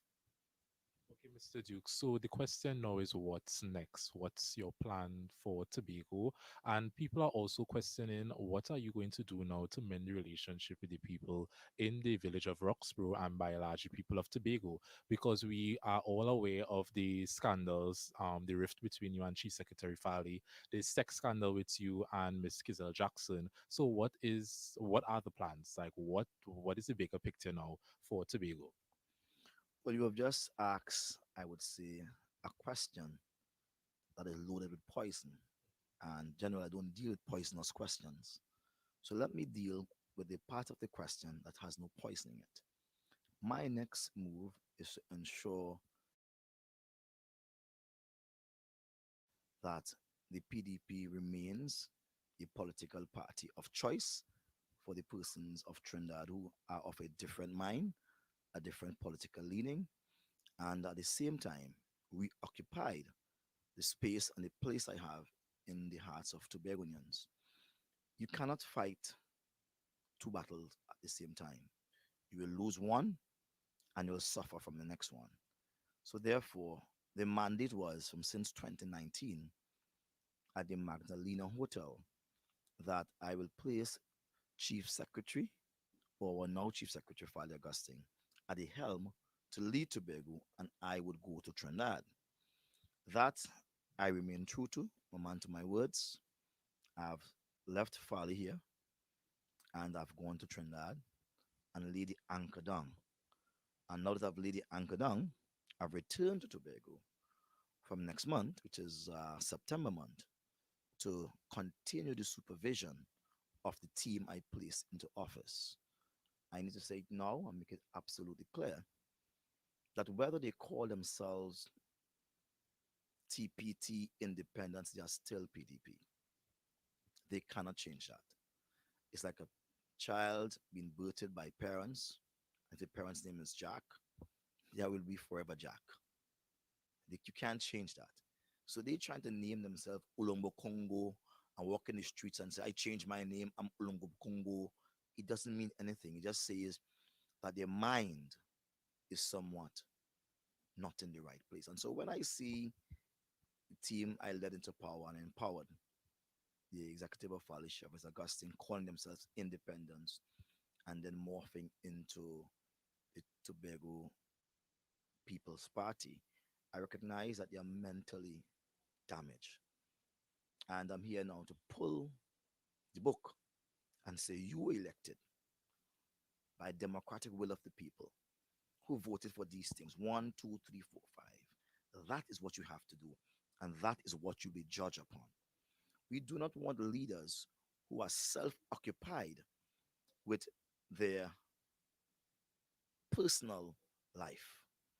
It seems as if while the license officers were here, there was no problem until the license officers touched him in a personal manner.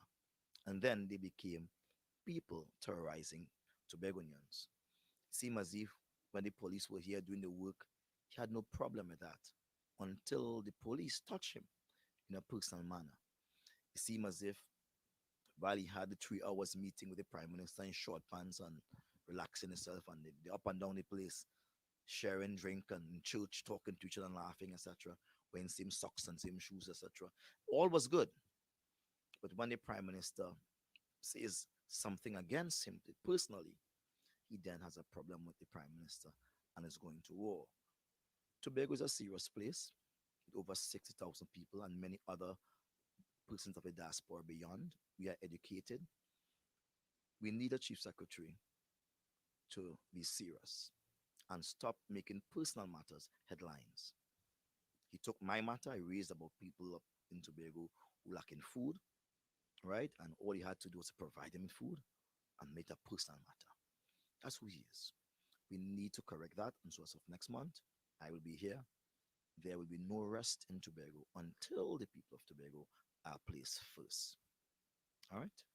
And Mr. Duke, last question. The year 2025 is viewed as a monumental year when it comes to politics because we are anticipating both general and THA elections to take place in that year. So my question now is, are we to expect the PDP to contest all 15 seats once again and also the 2 seats for Tobago East and Tobago West for the general elections?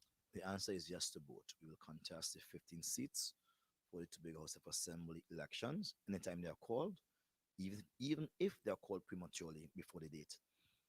And we will contest the 2 Tobago seats for central government, Tobago East and Tobago West.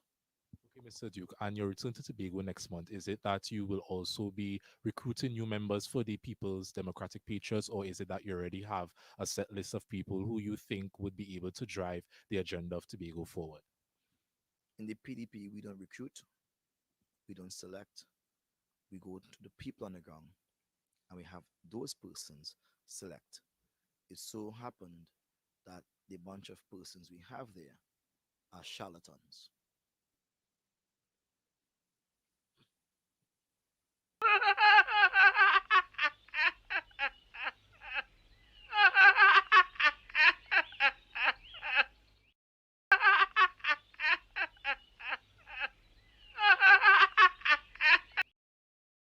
How brother Watusa, how? You keep big feta hayat.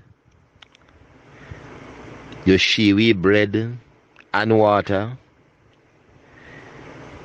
You come at Tobago, your Bamsi himself a plat pan the people cheering at the house. You're gone back down at Trinidad. You're gone back down to get 57 vote, Watson. 57. Naman Watos. Come home. Come home. Ye who are weary, come home.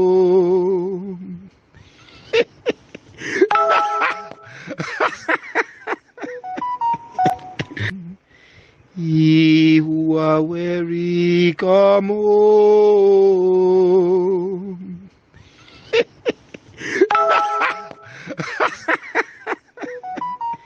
Ye who are weary, come home.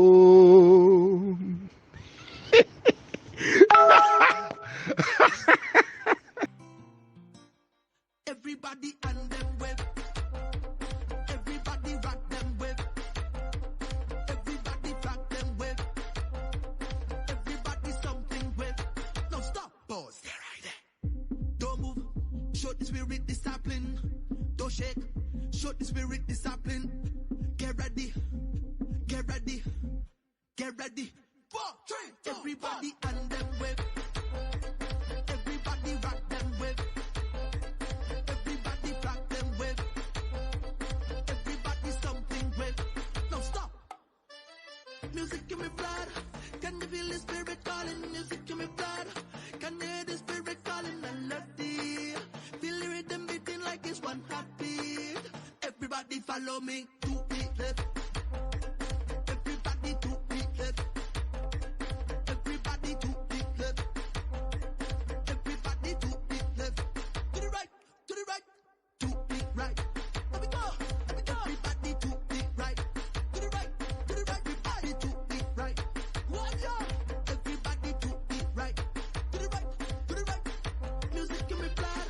Can you feel the spirit calling? Music in my blood. Can you hear the spirit calling? I love the feel the rhythm beating like it's one heartbeat.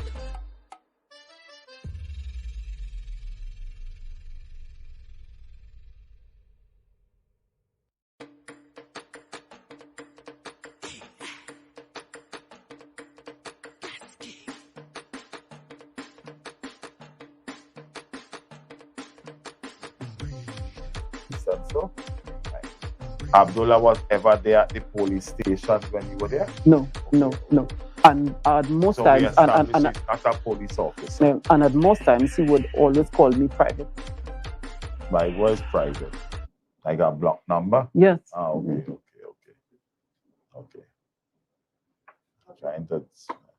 Right, and so how did that progress? What was that about? How did that progress? The police met with you. What they asked you? How they greeted you? What they told you? Who are you? What are you doing here? No. You want case or what? What they told you? No. Yeah. When I came there, they were under the impression that I came specifically to give a statement. But that was not the impression I got when I was in Tobago. Okay. So what happened? I heard them, and I quickly recognized that I am here to give a statement. Okay. And they asked a couple of questions, and I did give a statement, primarily about the audio that was circulating in the public space. Okay. But the point is, before the police station, you can see that there were political interferences that even went into... No, I accept that.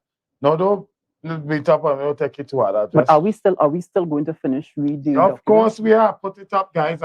I'm sending something to you now. I want this. Oh. Yeah, so we put up the picture. The letter. The letter, sorry. The letter, and then I'm just trying to find something. Because this is getting tiring, and I get really tired. If I want to right. So my life has been threatened, and I have been attacked by persons I verily believe to be gunmen. The TTPS offered to place me in witness protection, which never materialized. In fact, I wish to state categorically that upon an invitation to visit the Homicide Bureau of Investigation Regions 1 office located at Riverside Plaza, Port of Spain in the island of Trinidad, police were involved or altogether part of a scheme to do me harm. The conduct of the police in this matter can be summarized as subterfuge. Consequently, I cannot trust the police. I shall reserve the particulars of this position for future references. You wish to share those particulars now?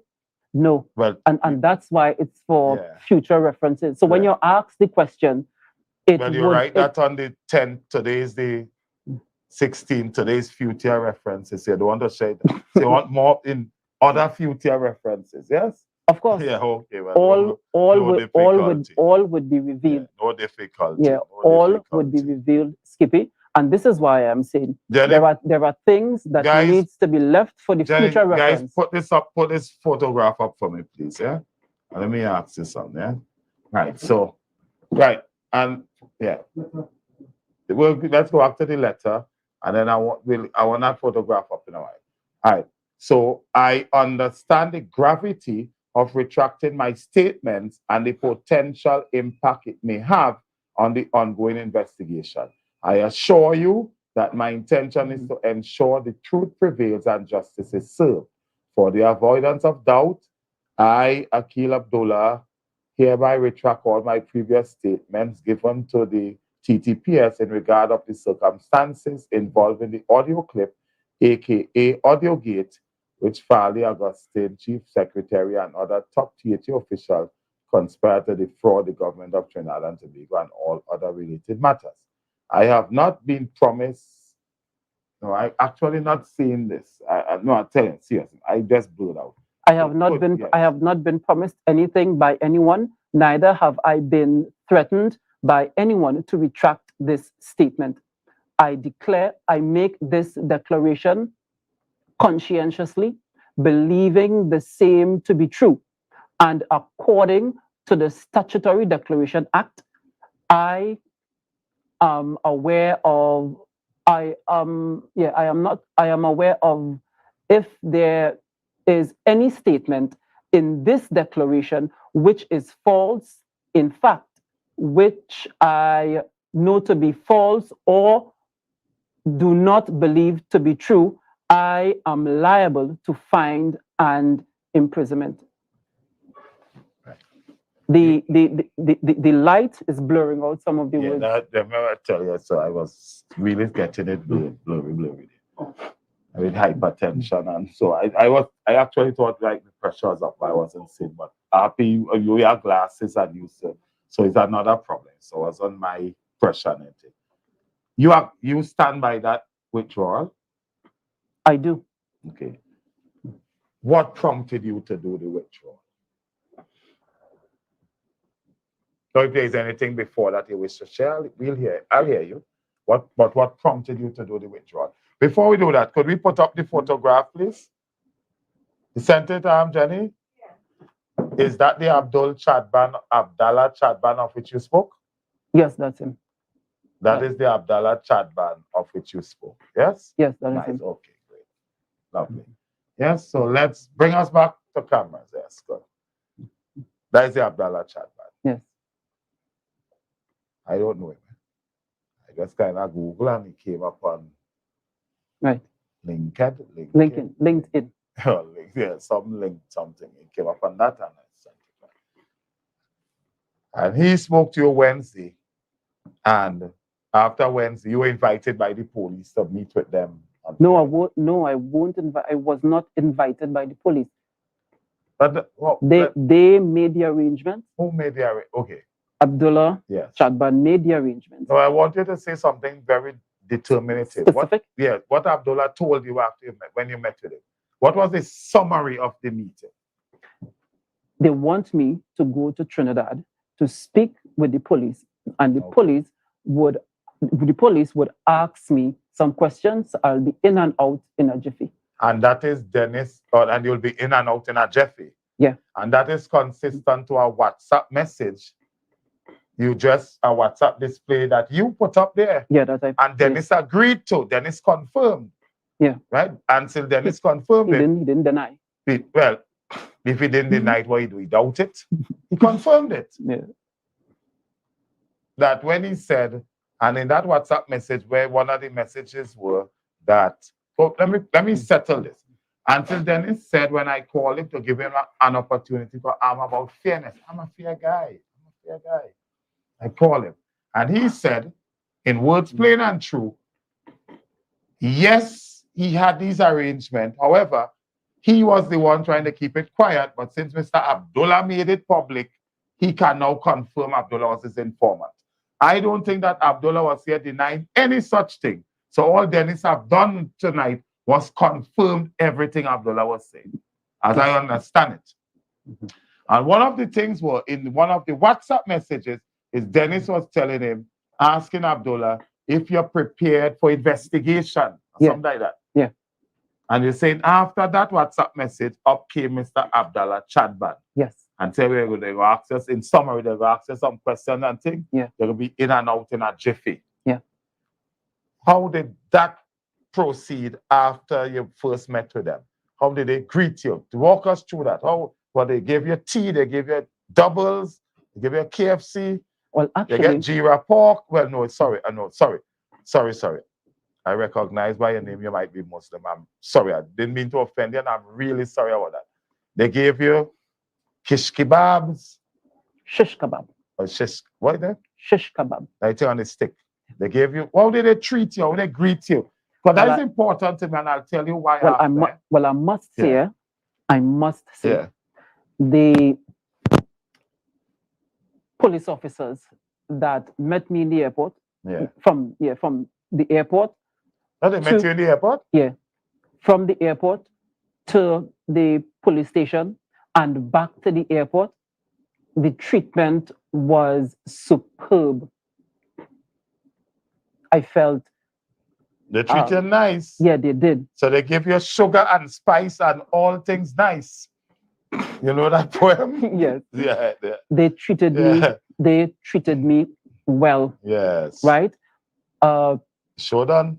Even when I reached there around minutes 11. Yeah. Let's call it 11. AM? AM. Yeah. And I left there minutes to 5. That's a long interview. That is a long That's a long interview, eh? Yes. Who were present at that interview? Do you recall the police officers and so? Yes, they were a team of officers picked by or rather formed by the Commissioner of Police to treat with AudioGate. And I must ask you, how do you know they were selected by the Commissioner? Because that is what they told me. They told you? Yeah. The Commissioner selected them? Yes. Yeah, the Commissioner formed that team to treat with AudioGate. Do you recall some of the names that were there? They are on the list. Oh, sorry, on the... Or in your retraction affidavit, your retraction declaration. Yeah. So that would be, what's your name? No. Weaver? No. I'm not saying that to be disparaging. No. Guys, let's put it up. Weaver Ali. Weaver Ali. Madam, I did not say, I didn't call you Weaver to be disparaging. I really did not know. I genuinely did not know. So it's Weaver Ali. Weaver Ali. And others. Well, she led the team. Yeah. Yes. Yeah. So it would be. She is the head of the team.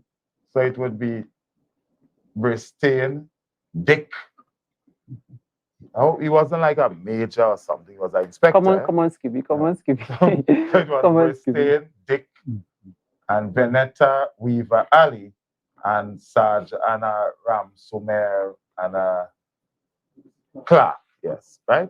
So they met them. Were they how much times have you met the police? 3. And were they the consistent officers there, or were it changed? Yes. The first time I met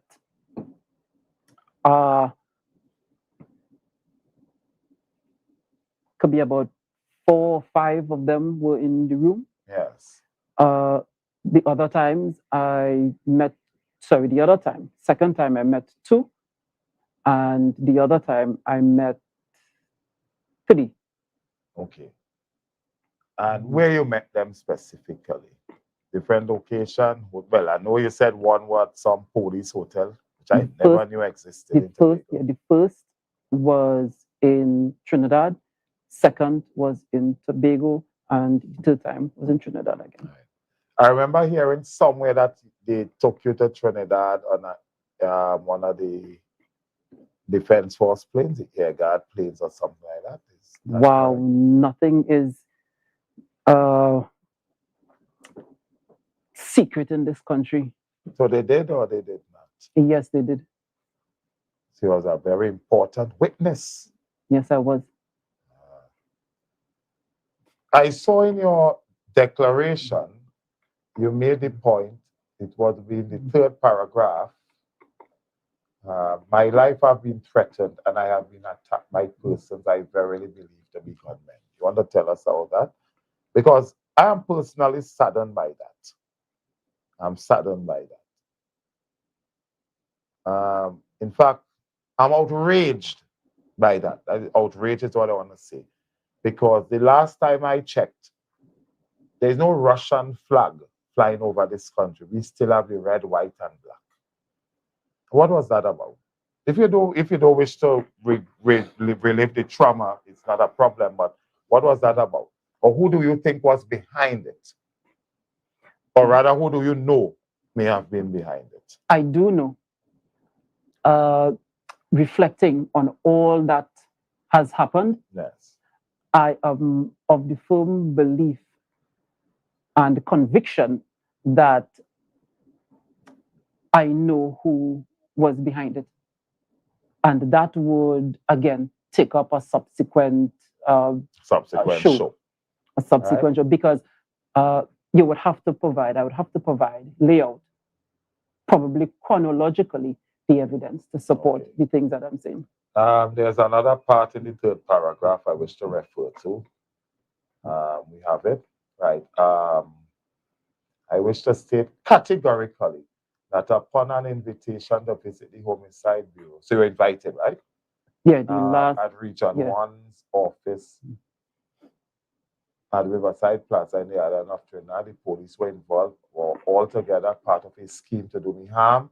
The conduct of the police in this matter can be summarized as subterfuge. Explain. Again, a subsequent show. And but I want the exclusive. That's why I'm here. I'm here in Tobago for the exclusive. But you know how much time Nana would have said wrap up? I want the exclusive. You know how much time Nana said wrap up? Let's go down there. But this is important. And guys, so this is important. And you have not been, so you retract. For the avoidance of doubt, you retract. Yes. And I wish to, but you see, did not say what you retract. You just said retract all my previous statements. What were those statements? Do you have them with you? No. Okay. No, but But in summary, in total, what was those statements? Statements.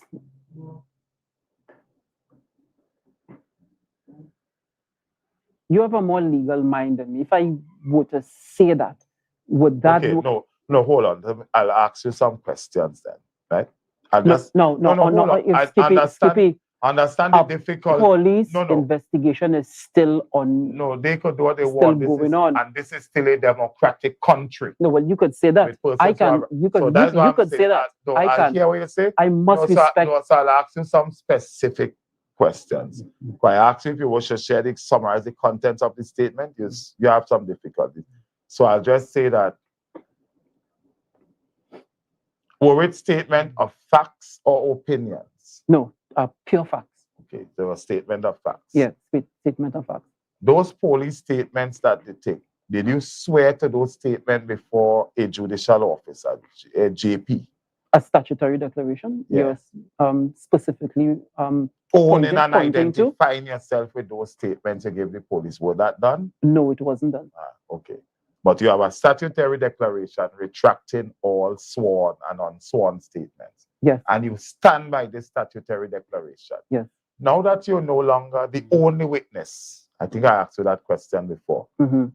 Why do you still maintain that there's a police investigation? Because there is still a police investigation and no citizen... Why do you maintain that there's still a police investigation if the investigation would have been hinged on an unsworn statement you gave that have now been retracted by a sworn declaration? That still does not prevent it still does not prevent an investigation by the TTPS. So will that contribute to your first paragraph suggesting that there is some politics in this matter that you does not wish to be a part of? Yes. If you have to see, if Farley, Chavez, Augustine, or any member of the THA walk through that door now, what would you say to them? Well, I must say this. After all of this, after Farley placed the thing in the plenary, I reached out to him. I was unsuccessful. I did that to tell him thanks. As a matter of fact, I left a WhatsApp message by his man of business to convey to Farley Augustine, Chief Secretary, just tell him thanks for me.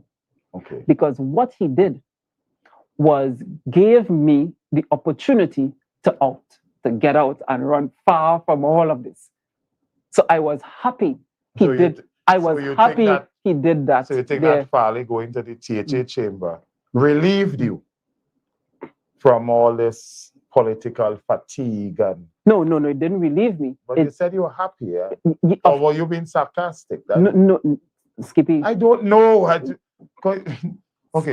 Skippy. Okay, I don't know how to ask this Skippy. again. But I think I tired and I think for you me, tired. No, for me. No, that is just your opinion. Yeah. But for me, Skippy. You felt happy? Yes. Okay, so the question should be, why were you happy? Because it gave me an out to run far and fast from this thing. And what is this thing?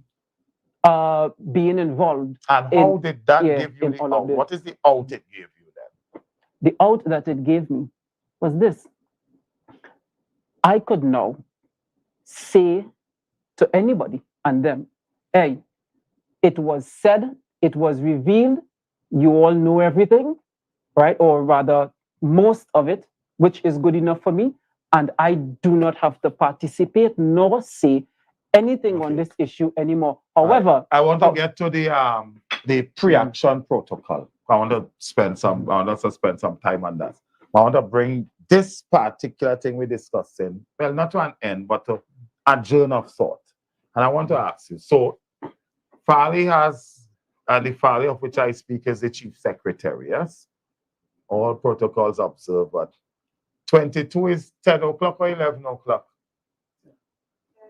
Yeah, I don't know. I started to sleep on myself now.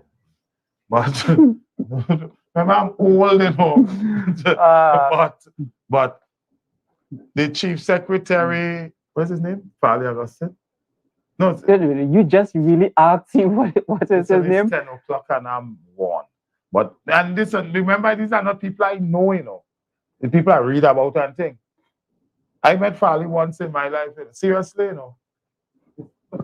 He was going for dinner somewhere going for dinner, and I said hello, and he started for 60 minutes. I don't know them as you do. Right. I have no picture with them, no way.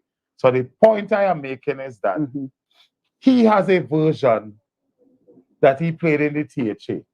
It seems as if the PNM and Dennis and others have this version that is now being released. You said you have some things to refute this latest version of a voice recording going around. Which recording will you, Akeem Abdullah, tell the people of Trinidad and Tobago, and with specificity to Tobago, which recording will you stand by? That will be revealed in a subsequent show. You need the evidence to back it up and not just talk. Okay. Without the evidence, preliminarily. No. Which one do you stand by? No. Skippy. When your both statements cannot be true. Well, let me tell you this, because apparently, like, you're not getting it. I will not be answering it. Fair enough? So you're not answering. I'm not which one. answering your So you question. have two statements out, and you're not saying which one. You're not saying which one you stand by. Is that your answer? Skippy, if I answer, you would ask me to prove it, and I would. No, I'm not going to ask you to prove it. You could say that. I will not ask you. All I'm saying. You could say that. All right. Okay. All right. There are two recordings. But I need. All right. But even if you don't ask me, the viewers, they will want the evidence of that. And isn't that fair? Let's put up the pre-action protocol letter so we can come to an end.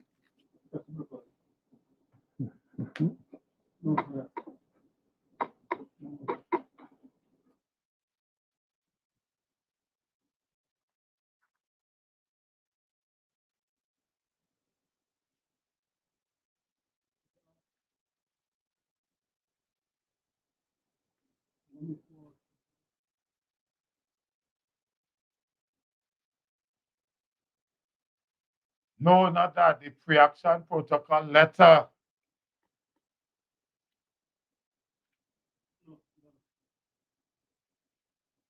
Did you give it to them? Take it out. Did you give it to them? They have it or you don't have it? I sent it. Why do you have no pre-action protocol? What do you call the pre-action protocol letter from the Prime Minister accusing you of some defamation and so?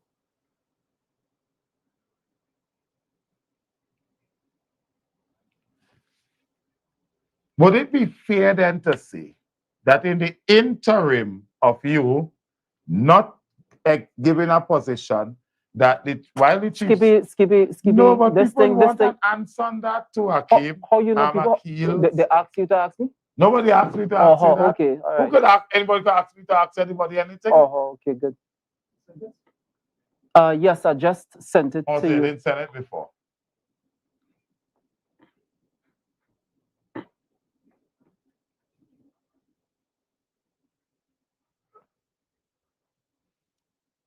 Because the one with the chief secretary had what purported to be a face, yes? And this one just is a recording. So which one you would ask us to accept? Skippy, you don't listen. No, you said you're not answering. Like stick breaking. You said you're not answering. You didn't tell me to stop asking you. Like stick breaking is. No, you said you're not answering. You didn't tell me to stop asking you. All right, well, ask. Well, right, and especially since you did. All right, well, ask. So far as you invited me to keep asking, I'll keep asking. I'm not inviting you to keep asking. So when you said, Skippy, well, ask, you meant do Skippy, ask. if we're having that discussion, we need the facts to back it up. But apparently... So you have no facts to back up disputing the tape that is... Of course I do. Of course I do. So you have facts to dispute the current recording out. But you stand by the one, but you're happy that with the one with the chief secretary in the assembly, yes? Yes? What? You have facts to dispute the recording that is out now? And you said, yes, you do. Or in fact, you said, of course I do. You're probing. No, in fact, you're probing. Skippy, in fact, you Skippy, said, you want. In fact, you Skippy, said, of Skippy, course I do. Skippy, you know what you want? And then earlier on, you said, Skippy, you know what you want? happy that the chief secretary have carried the other one. So I think you have settled on that. So folks, let's read this. From Akil Chambers, slanderous statement made against the Honorable Prime Minister, Dr. Keith Rowley. Against the Honorable Dr. Keith Rowley. We act on behalf of Honorable Dr. Keith Rowley in connection with the caption. This pre-action protocol letter is issued in accordance with the practice direction dated 15 November 2005, issued by the Judiciary of Trinidad and Tobago in accordance with the CPR. The intended claimant is Dr. Keith Rowley, who is the Prime Minister of the Republic of Trinidad and Tobago, the claimant of National Security Council, and the political leader of the People's National Movement. The intended defendant, you are the intended defendant, being the persons who uttered defamatory statements against the intended claimant on the occasion of the circumstances set out below. The defamatory statements on or around the Friday, 7 July 2023, in a conversation with Mr. Farley Chavez Augustine, Secretary of the Chief Secretary of the Tobago Assembly, at an unknown location, you made a statement which are detailed hereunder. These statements are false in all respect and constitute a standard. I wish to read no more. Let's go to the other page. Go to the other one for the purpose of the listeners. Right. Go to the other one. Yeah, let's go to it. If that is the basis on which you start, because I want to tell you something. What are your thoughts on that? On that? No, scan it out to the 5 pages and let's get to the signature of it. Yeah. Listen, ultimately, here what is my position with that? That, you see, I want the public to see the rest because I don't know. The THA Act is clear that any member of the THA has immunity with what they say and do and so in the chamber. And in addition to the Act saying any member, the Act also said any member or any other person. So I think you are covered. So I think that is a bluff. I think that is intimidating and so. What is next for Akil Abdullah?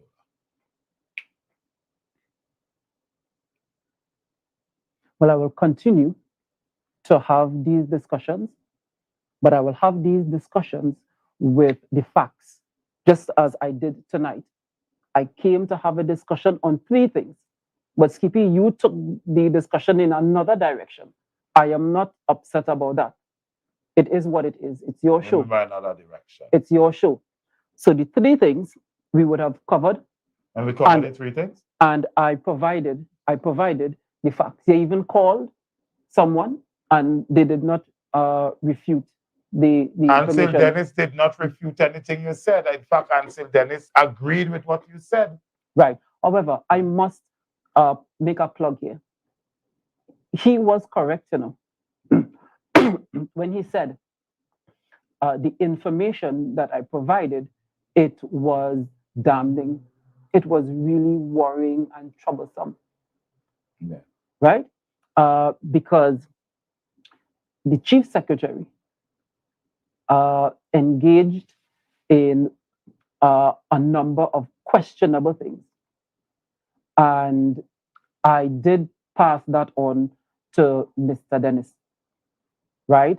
And I have currently still in my possession information. If I give it to you tonight here, by the time morning comes, as a matter of fact, Tobago would not sleep. And when tomorrow comes, we would have, for the very first time in the history of the THA, a chief secretary resigning. The information is that troubling. Are you on medication or anything like that? No, I'm asking you that because you are aware that a lot of people think that you are mad and so, right? How do you respond to those people? That's just your opinion. No, it's not my. You never hear anybody say. All right. A lot of people. No. Listen to me. Listen to me. Look, let's bring this one in. I'm tired now. A lot of people. But Jack Warner just said you didn't want me to play Jack Warner. I'm playing the next recording. You want me to play that. I call Dennis. You want me to call Dennis. Is it? That's not what we're doing. Skippy. No. Skippy. No. When did I not want you to call Dennis? When did I not want you to play Jack Warner? When did I not want you? The cameras were on, I called Dennis, you were fretting and frotting and so. I called. No, that's your opinion. Oh God. That's Skippy. That is well, I have opinion. an opinion. I'm entitled to one. Well, right, but your opinion I wrong. called Jack Warner. But your opinion fretting, wrong. You're frotting. You do all the Jack Warner recording. What it is you expected to come here tonight? Skippy, for the first time. For the first time, you're bordering on insanity. Skippy, you're mad. No, I'm mad. No, I'm mad. Oh boy. What it is you expected here that you just come and sit down and rant. Because, listen, and I'm going to ask you this question to close this interview. Oh, yes, nice. There are many versions of the same event by you in the public domain. Which one do you stand by? And this is why I'm saying you're mad. You're doing the same thing over and over and over and expecting a different result. You know how much time, you know how much time you asked me about that? Akil, well, here what's going on. How much time you asked me Let's about open the lines and allow the callers to have a chat with you, right? And in the meanwhile, let's play, because I think we are 10 o'clock gone. It's not minutes 11. No, let's bring this one in. No, I didn't realize I was confusing this time. No, because, listen. You are saying that there are not more than one version from you of the same event? You crazy, you're Skippy. No, that's what you say, really saying? And then you saying it, you know? You saying it. I already gave you my position. You don't want to take my position. I have no position to take. My position is to interview you. However, so folks, it has been a long night, a very tiring night. You want the opportunity to say which position you stand by? Lord have mercy, he gone again. Oh boy. So we spent 2 and something hours here. Mr. Abdullah has 2 versions of the same event in the public domain. He said in a subsequent interview sometime, he would reveal, because he has information to blow the latest recording out of the water and to diffuse it and refute it as being incorrect and false and so. And then earlier he said the statement he gave to the chief secretary is one that made him happy because it freed him and so. I apologize for keeping you up for such a lengthy period, and we have ended the show with no real result. But Mr. Abdullah promised us more interviews in the future to bring some clarity to these issues. What I cannot promise you is that me, Skippy, would be doing them. Have a good night, and may God bless you.